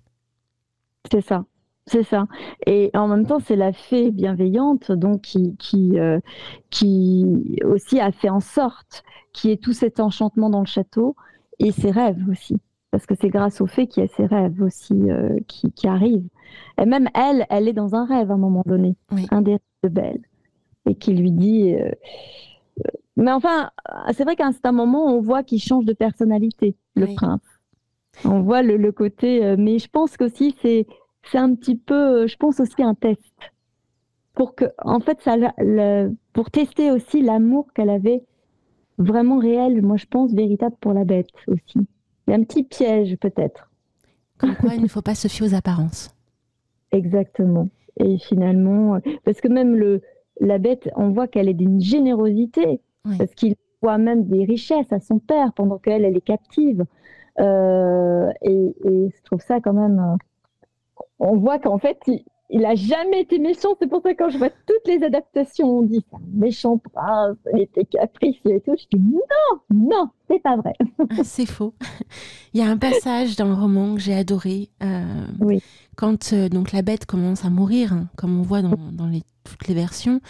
Et en fait, on se rend compte à quel point la puissance des larmes peuvent apporter une dimension beaucoup plus magique que l'on imagine et permettre justement à la personne qui est dite en train de mourir de la faire revenir à la vie.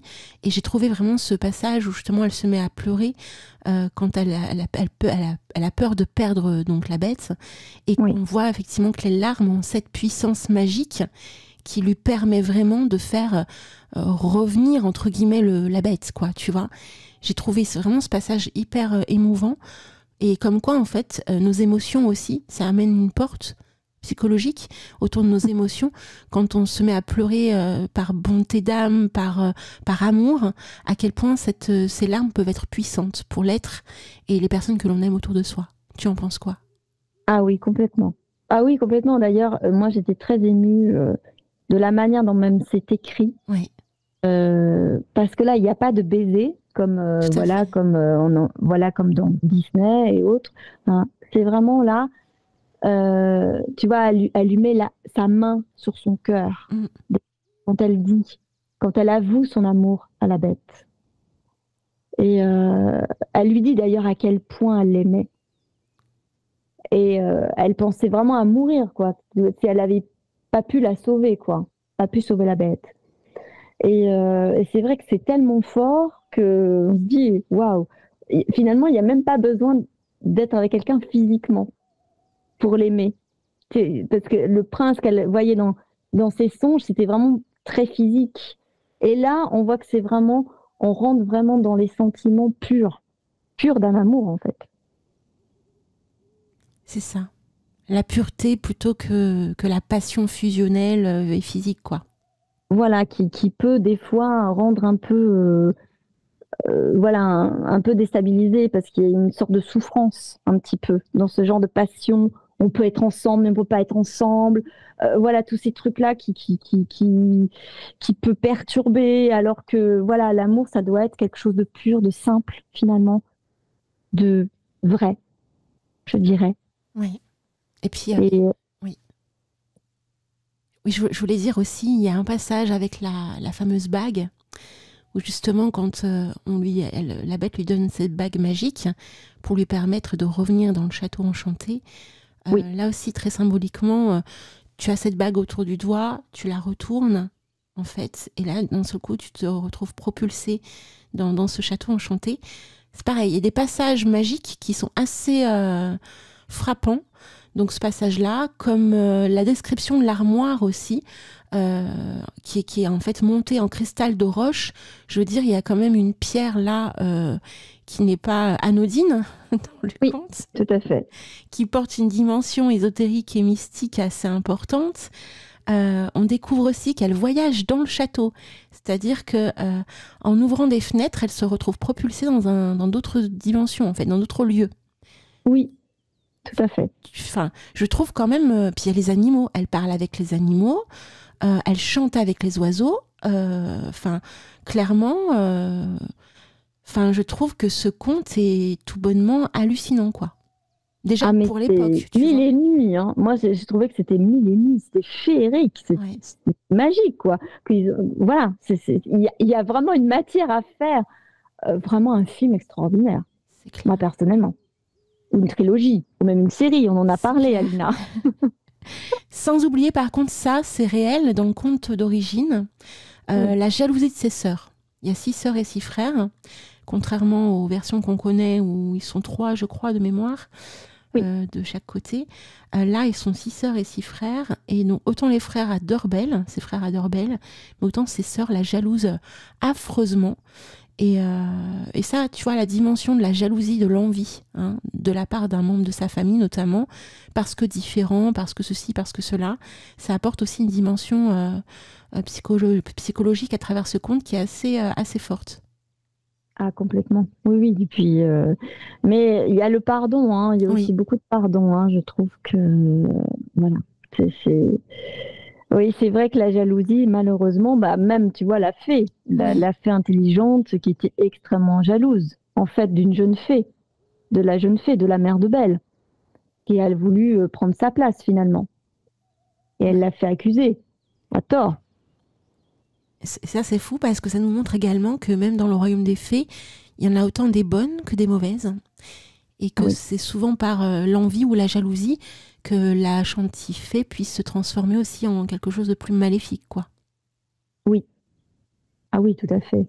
C'est hallucinant. Mais comme tu dis, c'est vrai que dans le château aussi, c'est absolument magique. C'est pour ça, je veux pas non plus tout raconter parce que sinon on spoil si déjà, les gens c'est pas veulent. mal. Mais je voulais tellement parler vraiment du secret, en fait. Quand je disais le secret de la Belle et la Bête, c'est vraiment quand je disais ça, c'est que vraiment, on ne sait pas du tout les origines, en fait, de la Bête et de Belle. Et on l'a complètement oublié.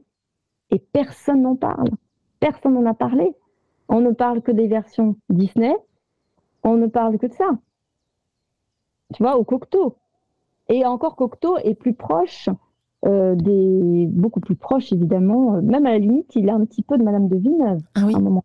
Ah oui, quand tu vois la Bête, je crois que dans la version de Cocteau, elle fait aussi des rêves du prince, non? Il me semble de mémoire.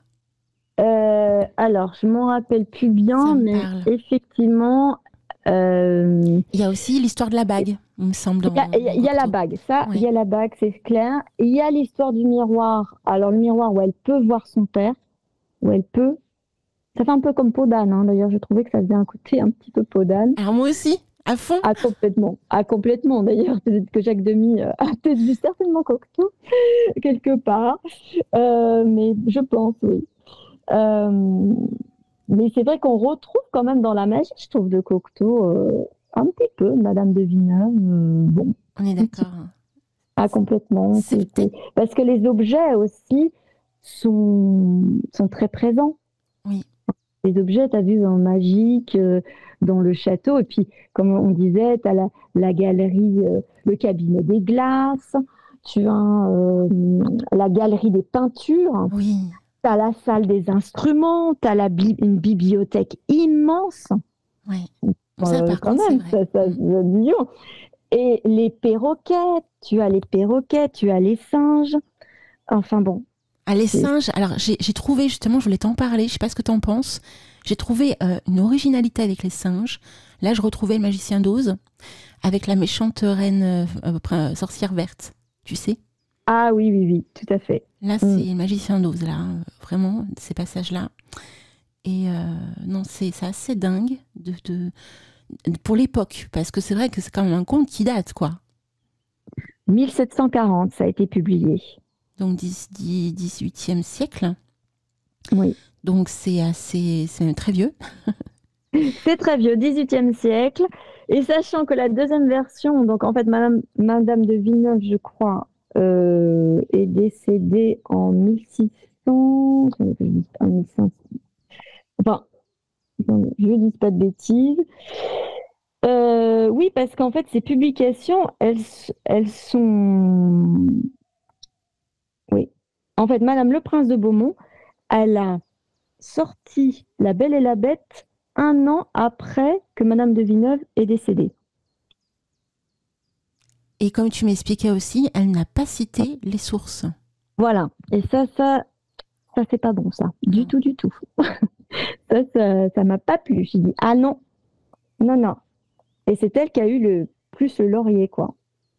Et par rapport au château enchanté, il est enchanté, c'est sûr, parce que la bonne fée a forcément enchanté le château. Donc, ce qu'il faut aussi vous rendre compte, c'est que quand elle a enchanté le château, elle a aussi enchanté les habitants dans la version d'origine. C'est important de le souligner, parce qu'il y a une dimension autour un petit peu donc, du paranormal, des esprits, tout ça. Le lieu est habité, en fait. Le lieu est habité, même si tout est en statue de pierre, ce que tu m'expliquais quand on échangeait sur le sujet, on ressent vraiment une dimension paranormale autour de ce conte également, parce que on voit notamment vers la fin, où quand le vrai père de Belle arrive, il y a un passage où on nous explique en fait qu'il parle à des gens qui ne sont pas présents en fait. Et lui, il les voit, et j'ai des frissons, lui, il les voit comme s'ils étaient vraiment réels. Et on ressent une dimension d'un lieu hanté, en fait, tout simplement. Donc c'est assez, sans oublier que les objets aussi ont une âme, que le château a une âme. Donc toute cette dimension-là est juste magnifique, quoi, à lire, à entendre, à découvrir. Ah, complètement. Moi, je dis, c'est vraiment féerique. Qu'on appelle féerique et vraiment mille et une nuits. Le palais, d'ailleurs, elle dit le palais. Madame de Villeneuve, elle dit pas château, elle dit le palais. Ben, moi, dans ma version, alors que Madame de Beaumont, c'est un château. Alors, j'ai regardé un petit peu la différence d'un palais et d'un château.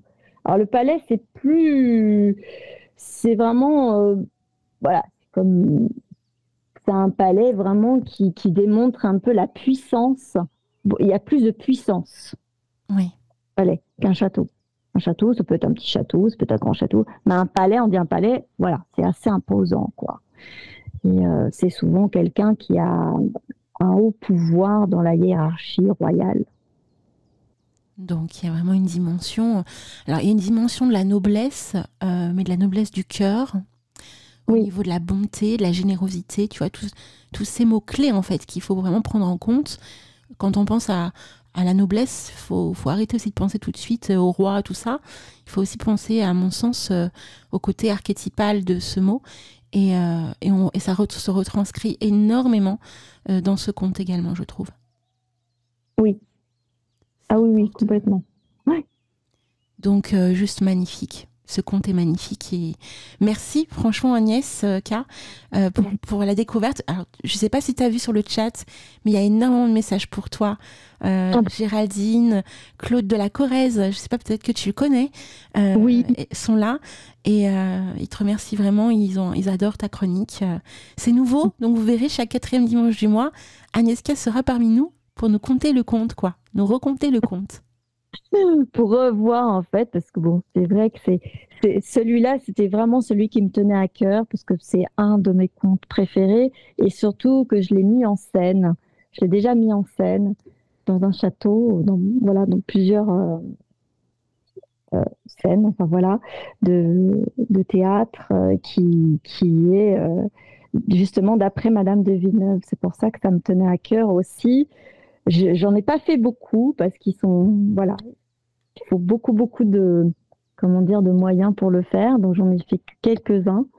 Et c'est vrai qu'à chaque fois, quand je le narrais, que je racontais cette histoire, eh bien, en tous les cas, moi, je sais que les gens qui étaient le public, eh bien, il y avait des personnes qui pleuraient. Donc ça veut dire que dans cette dimension qu'a voulu créer Madame de Villeneuve, il y a vraiment les sentiments du cœur qui sont tellement purs, ça nous parle en fait. C'est au-delà, c'est au-delà de tout. C'est l'amour véritable en fait. C'est le véritable amour en fait. Et c'est peut-être pour ça que ça nous émeut autant. Je pense, oui. J'en profite pour te donner le message de Géraldine qui dit « J'adore la chronique d'Agnès K, c'est tellement passionnant, j'adore l'écouter. » Ah bah écoute, Géraldine, je vois qui c'est. Oui. je l'embrasse très très fort. Je sais qu'elle m'encourage beaucoup. Elle est adorable, elle est merveilleuse. Il y a également Claude, hein, va voir les messages sur le chat, c'est juste magnifique. Ah bah écoute, magnifique. Ah oui. C'est une petite chose aussi que le monstre la bête, dans Madame de Villeneuve, le monstre, il a des écailles avec une trompe. Oui. On se demande un petit peu, c'est vrai que c'est loin de Cocteau, c'est loin de tous les bêtes qu'on a mis, même dans Disney, qui faisaient plus entre un lion et un chat ou je sais trop quoi. Hein. Je sais pas, qu'est-ce que tu en penses, Alina? Oui, c'est vrai que la description de la bête est particulièrement étrange par rapport à ce qu'on connaît d'origine. Et oui, c'est comme tu dis, nous, on a l'habitude de voir l'archétype du lion mélangé au chat, un énorme chat en fait, en gros. Et là, pas du tout, quoi. Un mélange d'éléphants, d'écailles.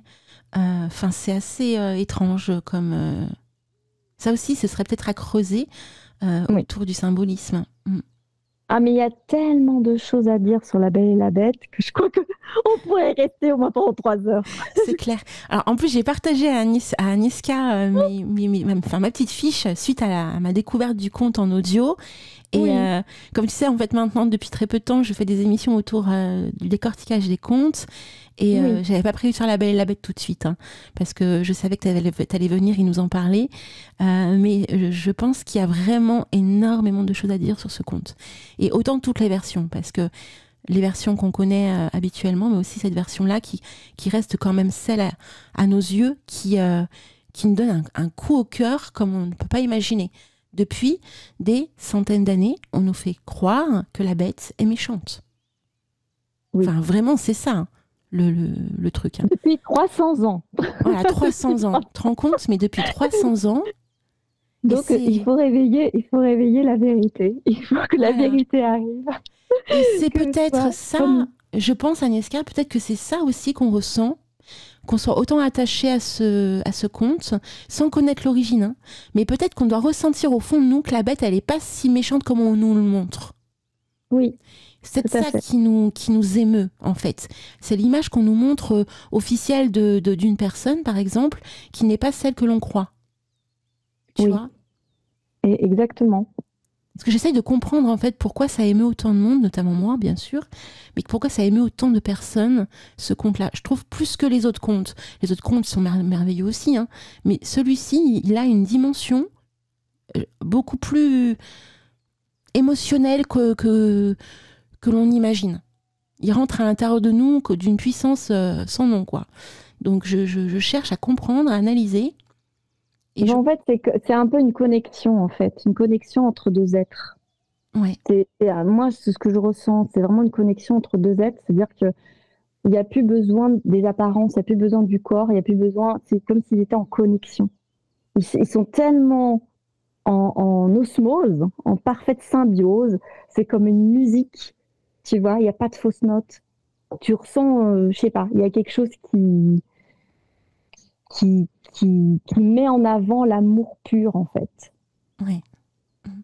Qui n'a pas besoin juste d'un physique aussi. C'est des apparences, hein. On parle beaucoup des apparences. Mais même la manière dont c'est écrit, et puis, comme tu disais tout à l'heure, la manière dont Belle, elle avoue tes sentiments à la bête, c'est-à-dire juste avec des mots, tu peux faire revenir à la vie quelqu'un, quoi. La puissance, ouais. C'est-à-dire l'intensité des mots, la manière dont tu vas le dire, comme tu disais, l'émotion que tu vas jeter, toute ta sincérité, ton cœur, tu ouvres ton cœur, en fait. Et je pense que c'est ça, c'est tellement sincère, cette histoire. On ouvre le cœur, quoi. Je pense que c'est ça qui émeut les gens. Et puis ça nous touche tous. Je pense que ça nous touche tous. Il y a Ouais. quelque chose qui nous touche. Là, tu m'émeus, là. Et il faut qu'on continue l'émission parce que j'ai Lunaya qui attend, la pauvre pupuce. Oh là là. Donc, on te fait plein de gros bisous, vraiment, Agnieszka, vraiment merci. Eh bien, bah écoute, je te remercie énormément, ça m'a fait énormément plaisir et j'espère que vous avez passé un beau moment. Et je vous dis à très bientôt pour la prochaine chronique. Oui, donc le mois prochain, surprise, vous verrez. Donc là, on va faire une petite pause musicale. Donc c'est un titre de Pierre Adenau. Donc tu m'as fait découvrir l'album de La Belle et la Bête de Pierre Adenau. Donc on va passer Tadums, donc une musique que tu aimes beaucoup. Oui, de celui, le musicien, enfin l'artiste qui a créé la musique de La Belle et la Bête de Christophe Gans, du film qui a été créé en 2014. Voilà. Tout à fait. Donc une petite pause musicale et puis juste après ce sera donc Lunaya pour son boudoir aux potions. Plein de gros bisous Agnieszka. Gros bisous Alina, gros bisous à tous. Replay, ça s'est passé sur Radio Antasia. Radio Antasia. Réveille l'enchanteur qui est en toi. Et oui les amis, mystère et magie réveille l'enchanteur qui est au fond de toi. Il est 11h35 et il est temps de retrouver Lunaya et sa chronique du boudoir aux potions. Coucou ma petite pupuce. Coucou. Ah, c'est merveilleux de t'entendre. Alors, est-ce que tu as aimé la jolie chronique d'Agnieszka ? Ah, j'ai adoré. Ah ouais, non, mais c'était magnifique. D'ailleurs, tu vas voir sur le chat, j'ai mis un lien d'une édition du conte d'origine. Oui. Super belle édition. Une merveille de la couverture et tout. Oh là Voilà, là, je suis contente. tu nous donnes envie, hein, franchement. Je vais regarder ça juste après l'émission. Alors là, c'est ta chronique, hein, c'est ton moment. Vous le savez, notre merveilleuse Lunaya est présente chaque 4e dimanche du mois pour son émission, sa chronique autour du boudoir aux potions. Et là, ce matin, donc, tu vas nous parler de Beltane. Voilà. Alors c'est vrai que le mois dernier, j'avais dit que je ferais un truc sur l'amitié, mais je n'avais pas regardé la date. Et que vu que Beltane arrive, je me suis dit non, c'est mieux de parler de Beltane quand même. Tout à fait. Et comme d'habitude, vous savez, Lunaya crée un magnifique PDF. Donc n'hésitez pas à la contacter par mail si vous voulez avoir son joli PDF. Voilà. Et l'amitié, ce sera la prochaine fois du coup. Écoute, alors, nous en avons 5, comme d'habitude. Alors, 3 rituels magiques, etc. Et puis 2 recettes. Je sais pas si j'aurai le temps de vous dire les 5, mais bon, si vous me demandez le PDF, vous aurez les 5, mais je vais vous dire quand même les titres de chacune, comme ça vous saurez de quoi ça va parler. Parce qu'évidemment, quand on parle de Beltane, on parle de purification, on parle de renouveau, on parle de guérison aussi, et il y a une dimension un petit peu pour interdit au moins de 18 ans. Si tu vois ce que je veux dire. Oui. Et donc, ce que je vais vous proposer, je vous lis les titres. Il y a un rituel pour rêver de ses vies antérieures. Alors, j'ai choisi ça parce que justement, dans tout ce qui est aussi reconnexion à soi, je pense que ça peut faire partie d'une part de guérison de soi, en fait, de pouvoir découvrir certaines choses qu'on a vécues avant. Il y a un bain de purification, une tisane d'énergie magique, et dans les recettes de cuisine, il y a un plat indien pour renforcer la libido et un cake à la noix de coco. Voilà ce qui vous attend. Alors, le rituel pour rêver de sa vie antérieure. Il ne va pas vous falloir grand-chose pour faire ça. Il vous suffit simplement d'un encens de champa. Alors, je ne sais pas si vous connaissez, on appelle ça aussi, je n'ai pas de mémoire, le Nag Champa. C'est un encens indien qui est prévu, entre autres, pour faciliter la concentration. Parce que le but de ce rituel, c'est de rééduquer son mental. Je ne sais pas si vous connaissez ces types de techniques. Moi, c'est quelque chose que je pratique depuis plusieurs années, qui m'a beaucoup aidé d'ailleurs. Il est dit que quand tous les jours, on fait ou on dit quelque chose plutôt oralement pendant 21 jours, quelque chose de positif par exemple, ça va aider à rééduquer notre cerveau à penser différemment. Donc il y a des thématiques différentes évidemment, on peut trouver tout et n'importe quoi, et entre autres guérir de certaines addictions et des choses comme ça. Et là justement ce petit rituel se base sur cette technique-là. Parce que ce qu'il va vous falloir faire tout simplement, c'est 3 fois par jour. Donc pendant 21 jours, donc faut se trouver le temps de le faire, l'envie de le faire surtout, parce que c'est ça qui importe. C'est pas très long, mais il faut se dire que 3 fois par jour pendant 21 jours, il faut pouvoir le faire. Donc ça va vous prendre une dizaine de minutes par jour. Vous allumez votre encens, une dizaine de minutes, 3 fois par jour, donc une demi-heure par jour. Vous allumez votre encens et vous allez répéter ceci 3 fois de suite.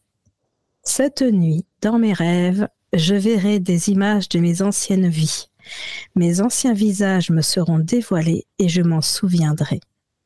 Vous dites ça 3 fois de suite, avec évidemment l'intention qui va avec, savoir le poids des mots. Alors, comme toujours, hein, si ces mots-là, ils vous parlent pas, si vous avez des mots qui vous parlent plus, l'important, c'est que ça soit vraiment quelque chose qui vienne de vous et de votre cœur et de votre envie.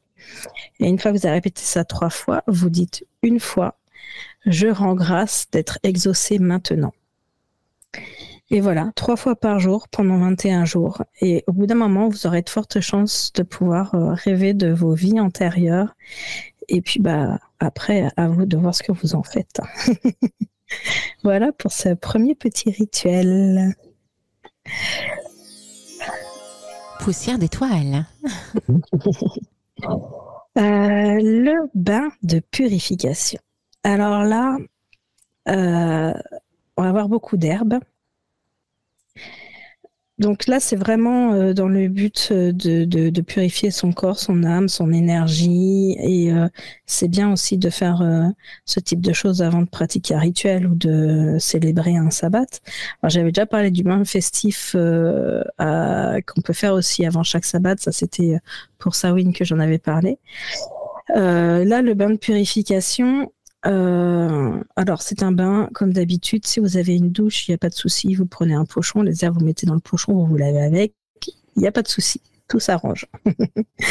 Et donc pour ça il va vous falloir 4 pincées de lavande, ça c'est pour la protection, 4 pincées de romarin pour la purification, 3 pincées de basilic. Alors, pour l'exorcisme, pourquoi c'est que le basilic est très connu pour ça, si vous ne le saviez pas. Il aide dans les exorcismes d'un point de vue général. Ça, c'est aussi dans le but d'une purification, c'est de faire partir de soi ce qui n'est pas bon pour nous, tout simplement.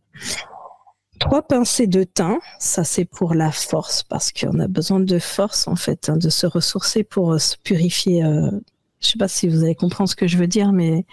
la purification, ça peut être émotionnellement quelque chose de compliqué à vivre en fonction de qui on est et de ce qu'on vit au moment où on le fait. Alors du coup, le thym donne de la force pour affronter ce qu'on aura à affronter. 2 pincées de fenouil, donc ça c'est un peu aussi pour la purification et beaucoup pour la guérison. 3 pincées d'hysope. J'aime beaucoup cette fleur. On en a semé d'ailleurs cette année. Ça, c'est pour la clarté mentale. Parce que c'est pareil, c'est bien d'avoir les idées claires quand on fait ce genre de choses. Une pincée de menthe. Là aussi, c'est pour la purification. Une pincée de verveine. Et une pincée de racines de valériane. Toutes les deux, ça, c'est pour apporter du calme et de la détente lorsqu'on va faire ce bain ou cette douche. Et puis, c'est pas très compliqué. Il suffit de tout mélanger, soit dans un gant de toilette, soit dans un pochon, peu importe. Quelque chose de propre, en tout cas, pas quelque chose que vous avez déjà utilisé pour un autre rituel, ou alors il faut bien le laver avant. Et on le ferme. Et puis, soit vous le mettez dans l'eau de votre bain, soit vous vous douchez avec. Et une fois que c'est terminé, le contenu du gant, vous pouvez le mettre dans les toilettes et tirer la chasse d'eau si vous voulez. Mais si vous avez l'occasion d'aller à une rivière, c'est quand même mieux. L'idée, c'est que toutes les herbes qui se sont imprégnées de ce qu'on s'est délesté, ce qu'on a laissé dans l'eau et dans les herbes, ça parte au loin et se soit purifié par un courant d'eau. Donc la rivière c'est mieux, mais en fonction de où on habite, c'est pas forcément évident. Donc les toilettes, c'est aussi un autre courant d'eau.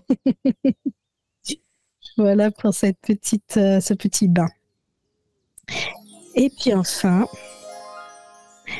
la tisane d'énergie magique. J'espère que je ne vais pas trop vite parce que c'est vrai que du coup, j'ai envie de tout vous dire ce que j'ai écrit. Après, moi, j'ai envie de te dire, non, tu vas pas trop vite, mais surtout, s'ils veulent avoir plus d'informations, ils regardent ton PDF. Ah bah oui. Voilà. naya@radioantasia.fr. Moi, je l'envoie à qui me le demande, c'est avec plaisir. On peut même papoter après si vous voulez. Moi, j'aime bien parler. Alors, la tisane d'énergie magique, elle est à boire avant de faire un rituel. Puisque justement, le but, c'est d'acquérir une énergie magique, un pouvoir qui nous permet derrière de faire un rituel plus facilement. Donc, il vous faut de l'eau chaude. C'est bête, mais bon. Alors, moi, j'ai mis sur le PDF à 85 degrés max. J'en avais déjà parlé, mais je vais le redire. Quand on fait une tisane ou un thé dont on souhaite avoir les bienfaits des plantes qui sont dedans, si on chauffe l'eau à 100 degrés, comme la plupart des bouilloires le font, en fait, on tue toutes les propriétés de la plante. Alors, on a le goût et tout, c'est bon, ça change rien au goût, mais par contre, ce qu'on recherche, les propriétés des plantes, on ne l'a pas. Donc, c'est un peu bête. C'est pour ça, moi personnellement, j'ai acheté une bouilloire où je peux régler la température et moi je mets entre 80 et 85 max. Alors, en dessous de 80, vous m'évitez parce que sinon ça infuse moins bien. Mais au-dessus de 85, voilà, c'est pas très bien pour les plantes. Ensuite, il vous faut une feuille de laurier, donc ça c'est pour l'harmonie, un demi-bâton de cannelle pour la guérison, 4 feuilles de menthe pour la purification aussi, un clou de girofle pour la protection et un bol, une tasse, ce que vous voulez pour mettre dedans. Vous allez mettre tous les épices dans le bol ou dans un sachet si vous n'avez pas envie de filtrer après, hein, ça c'est vous qui voyez. Et vous allez verser l'eau en disant. Alors là, c'est pareil, je vais vous dire là, ce que j'ai écrit. Je m'adresse à des dieux celtes. Vous pouvez invoquer qui vous voulez. J'ai choisi Lugh et Dagda. Donc, il y en a un, c'est le dieu du tonnerre, des orages, etc. Puisque là, on est là pour redonner de l'énergie. Et Dagda, et j'ai un trou de mémoire, c'est pas bien ça. Attention, je vais mettre le jingle. Tu veux que je mette le jingle ? Vas-y. Mimi, elle va être contente. On le met pas souvent, hein. Donc Mimi, après chaque fois, elle est comme une folle quand je mets ce jingle. Non, mais Dagda, c'est aussi c'est un dieu celte qui apporte la force, la sagesse, la virilité, tout ça dans les différents contes irlandais surtout. Donc voilà, vu qu'on est sur un rituel pour apporter l'énergie, j'ai choisi d'invoquer ces 2 dieux. Donc, Lugh et Dagda, prêtez-moi la force, que mes sortilèges soient puissants et que mon ardeur soit décuplée. Qu'il en soit ainsi. Et on laisse infuser 5 minutes et puis on boit. Voilà pour les 3 petites recettes magiques. Oh, j'aurais peut-être le temps de vous dire les deux recettes de cuisine. Alors, le plat indien pour renforcer la libido. Donc oui, pourquoi j'ai choisi ça ? On ne connaît pas grand-chose de l'histoire des sabbats, on le sait, il n'y a pas d'écrit, c'est de l'oral, c'est complexe hein, d'avoir des vérités de plusieurs siècles sur ce qu'on faisait à l'époque. Cependant, ce que moi j'ai pu en lire, c'est que bon, il y a le mas de mai, il y a les feux, etc. Ça, c'est assez connu. Mais souvent autour de ces feux. Donc ça, on est à l'époque des prêtres et des prêtresses. Ouais, c'est l'époque du roi Arthur et même avant. Hein. Il est dit que c'est le seul moment de l'année où ils avaient le droit de s'accoupler. Prêtre et prêtresse. Et dans cette tradition, en fait, les prêtres représentaient Cernunnos, le dieu, et les prêtresses, la déesse. Et on le sait, derrière la déesse, elle est tombée enceinte, etc. Donc, voilà, derrière ce sabbat, il y a une dimension interdite aux moins de 18 ans. Je ne vais pas en dire plus, mais c'est pour ça que j'ai choisi cette petite recette, bon, qui est voilà, hein, c'est avec beaucoup d'épices et on le sait qu'il y a beaucoup d'épices hein, qui ont cette faculté d'être aphrodisiaques, comme on dit. Donc ça, c'est un plat à préparer la veille. Parce que il faut que les épices elles infusent. Donc il va vous falloir 4 cuillères à soupe d'huile d'olive, 3 clous de girofle, un petit morceau d'écorce de cannelle, une gousse de cardamome verte, 3 oignons, une cuillère à café de cumin, une cuillère à café de coriandre, une cuillère à café de gingembre, une cuillère à café de curcuma, une cuillère à café de sel. Bon, ça, le sel, c'est accommodé en fonction des goûts. Hein. Une pincée de piment en poudre. Bon, là, c'est pareil. Si vous aimez plus ou moins épicé, c'est à vous de voir. Du riz basmati. 3 gousses d'ail écrasées. Alors, après, c'est pour les petits plus. Alors, un vin à votre goût. Et là, alors, j'ai mis 600 grammes de viande, de poisson ou de légumes. Ça, c'est vous qui voyez. Moi, ce sera des légumes. Je mange pas de viande, de poisson. Mais voilà, chacun fait comme il veut. Ensuite, un brûle-parfum. Alors ça va pas être mangé. Hein. De l'huile essentielle de musc et de patchouli. Ça, c'est pareil, ça sera pas mangé. Et des bougies roses. Ça non plus, vous le mangerez pas. Alors, vous allez faire revenir votre huile d'olive avec les clous de girofle, la cannelle et la cardamome. Ensuite, vous allez ajouter les oignons hachés et l'ail et vous allez faire cuire à feu moyen pendant 5 minutes. Ensuite, vous y ajoutez tous les épices et oui, c'est ça. Je suis fatiguée. Je vais plus vite que ma recette. Et ne vous inquiétez pas, j'ai pas fait de bêtises, c'est juste que je me suis relue 2 fois. Et ensuite, on fait mijoter pendant 10 minutes tout en remuant. Et ensuite, vous allez ajouter la viande, le poisson ou les légumes. On mélange et puis vous allez couvrir d'eau à hauteur. Pour la viande, vous allez laisser cuire 1h30. Pour le poisson ou les légumes, c'est 1 demi-heure. Et après, vous mettez au réfrigérateur.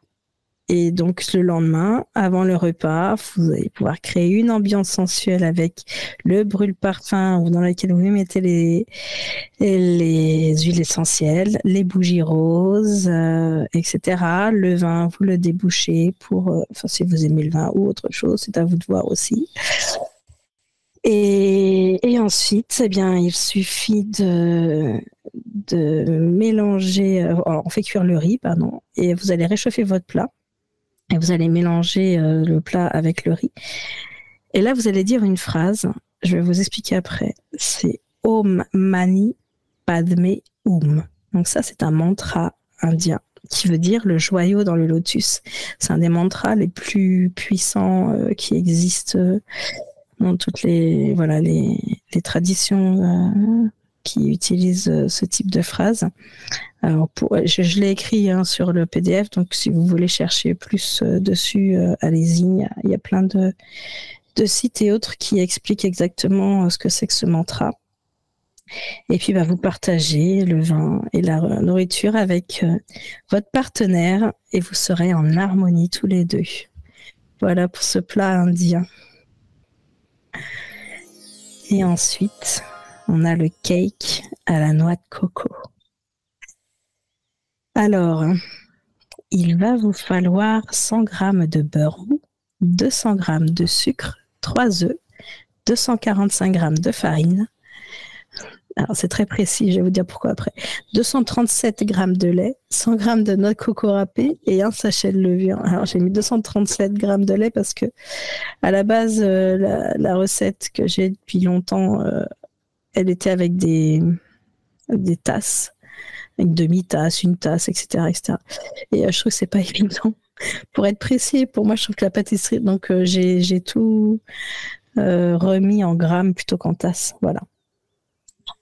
Ensuite, vous allez préchauffer votre four à 200 degrés. Vous allez mélanger le beurre et le sucre jusqu'à l'obtention d'une pâte lisse. Vous ajoutez les œufs, un à un, en battant entre chaque œuf. Dans un autre saladier, vous allez tamiser la farine et la levure. Vous ajoutez la farine, la noix de coco et le lait au premier mélange en alternant. Donc un coup farine, noix de coco, lait, farine, noix de coco, lait. Et on mélange. Et ensuite, vous allez tout mettre dans un moule à cake beurré et vous faites cuire pendant 45 minutes.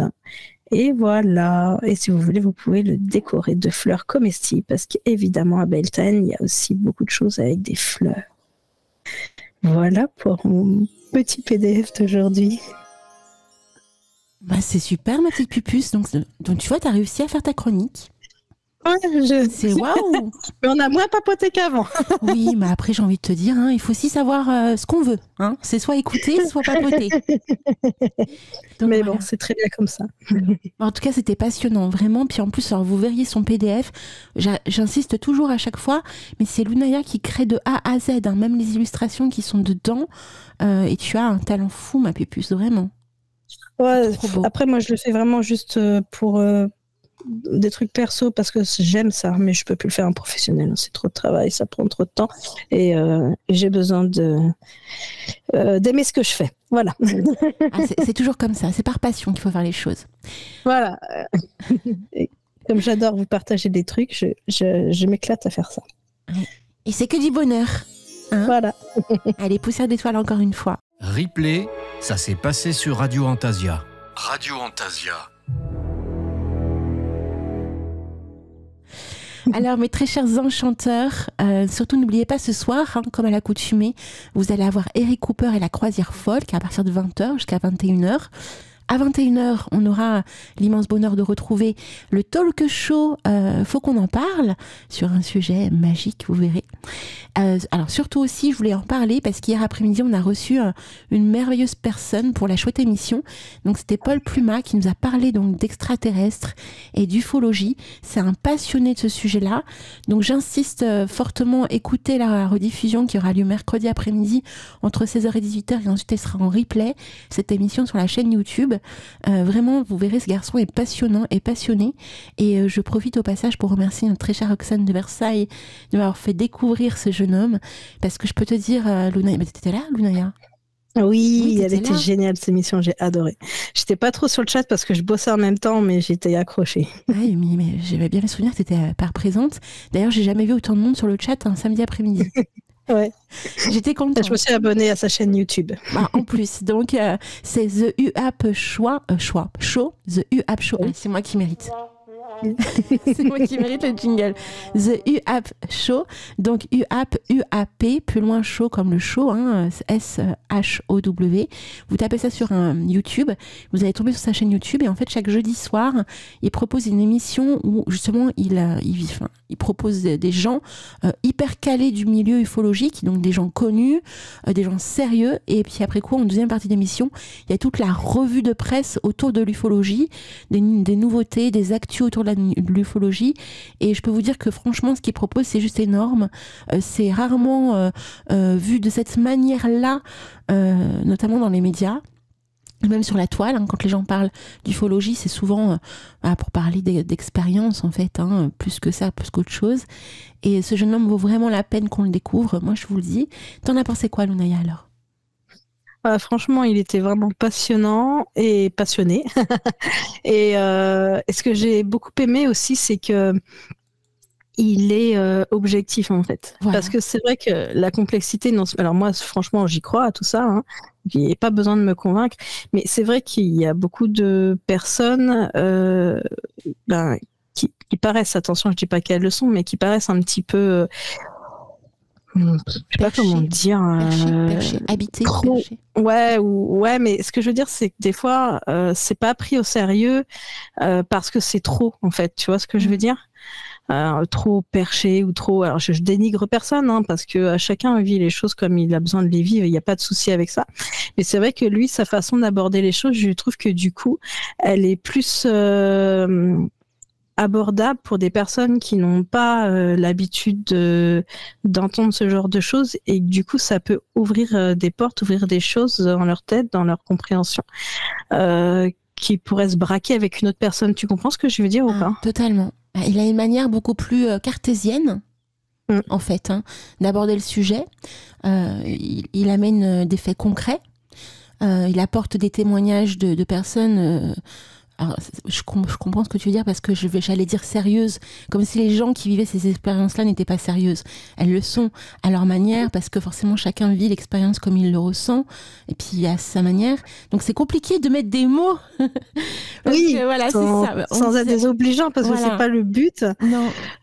Mais il apporte une dimension beaucoup plus terre à terre peut-être. Voilà, c'est le mot. Plus terre à terre. Ouais, je crois. Ouais. Et puis je trouve ça génial qu'il y ait des... Parce que là, il m'a appris, parce que c'est vrai que moi, je suis pas trop l'actualité. Hein. Je savais pas qu'il y avait des centres qui s'étaient ouverts pour ça aux États-Unis et en France. Je trouve ça génial. Maintenant, il faut que ce soit pris au sérieux. C'est encore une autre histoire. Mais au moins, c'est un pas en avant, quoi. Et voilà. C'est clair. Donc il aborde tout ça dans ses émissions avec des super personnes en fait du milieu. Il est aussi dans le cinéma, donc il est réalisateur. Donc il a créé un court-métrage qui s'appelle Stigma et qui montre l'univers de l'ufologie d'une manière qu'on n'a jamais vue avant. Il se met à la place de la personne qui a vécu l'expérience de voir un objet volant non identifié dans le ciel. Et je trouve déjà que cette dimension-là, c'est juste waouh, parce que c'est du jamais vu. Souvent, on connaît les films, trucs comme ça. On n'a pas du tout cette dimension-là, visuellement en tout cas, sur la toile ou même dans les films, les séries. Et on sent vraiment une sensibilité de l'être humain, en fait, à travers l'expérience. Et c'est en ça qu'il est très touchant, ce jeune homme. Oui, complètement. Donc voilà, on fait de la pub à fond pour l'émission parce que je peux vous dire que ça promet tout le pain. Dans les 2 heures, c'était passionnant. Ah oui, mais j'ai pas vu les 2 heures passer. On est d'accord, moi non plus. Ah c'est comme ce matin, j'ai pas vu la matinée passer. Hein. Ça arrive souvent le dimanche matin, mais là je trouve que ce matin c'était particulièrement rapide. Oui, je suis d'accord. Je sais pas ce que t'en penses, mais les 2 heures là, waouh, c'est un coup de baguette magique là, c'est déjà fini. Ah tout à l'heure j'étais à l'écoute et tout, et je bossais en même temps, puis là je vois l'heure, je fais c'est bientôt ma chronique. Je prends mes affaires et tout. Déjà, oh non mais c'est passé trop vite. On a été tellement absorbés par tous les sujets aussi traités que forcément on est là et ça passe comme une flèche. Bref, on te fait plein de gros bisous ma petite pupuce. Plein de bisous à tous. Passez un bon dimanche. On te retrouve donc dans un mois pour ta chronique merveilleuse. Voilà. Donc normalement, moi qui ai un sabbat qui arrive, mais je ne crois pas. Non, je crois on pas. verra. Par contre, ça sera... on te retrouve le 8 mai pour la nouvelle lune. Oui, bien sûr. À ne pas oublier les amis. Le 8 mai, c'est le mercredi. Le 8 mai, les 13 mères originelles avec moi. Et oui, et puis en plus c'est une nouvelle lune en taureau. Et donc ça promet du bouillon en taureau. Hein. Il y a de belles choses autour du taureau. Ouais. Puis c'est du feu. Hein. Ça bouge le taureau. C'est clair. On vous fait plein de gros bisous. Très très bon week-end à vous. Et une très belle semaine. Et puis à la semaine prochaine, hein, les amis. À bientôt. Bisous.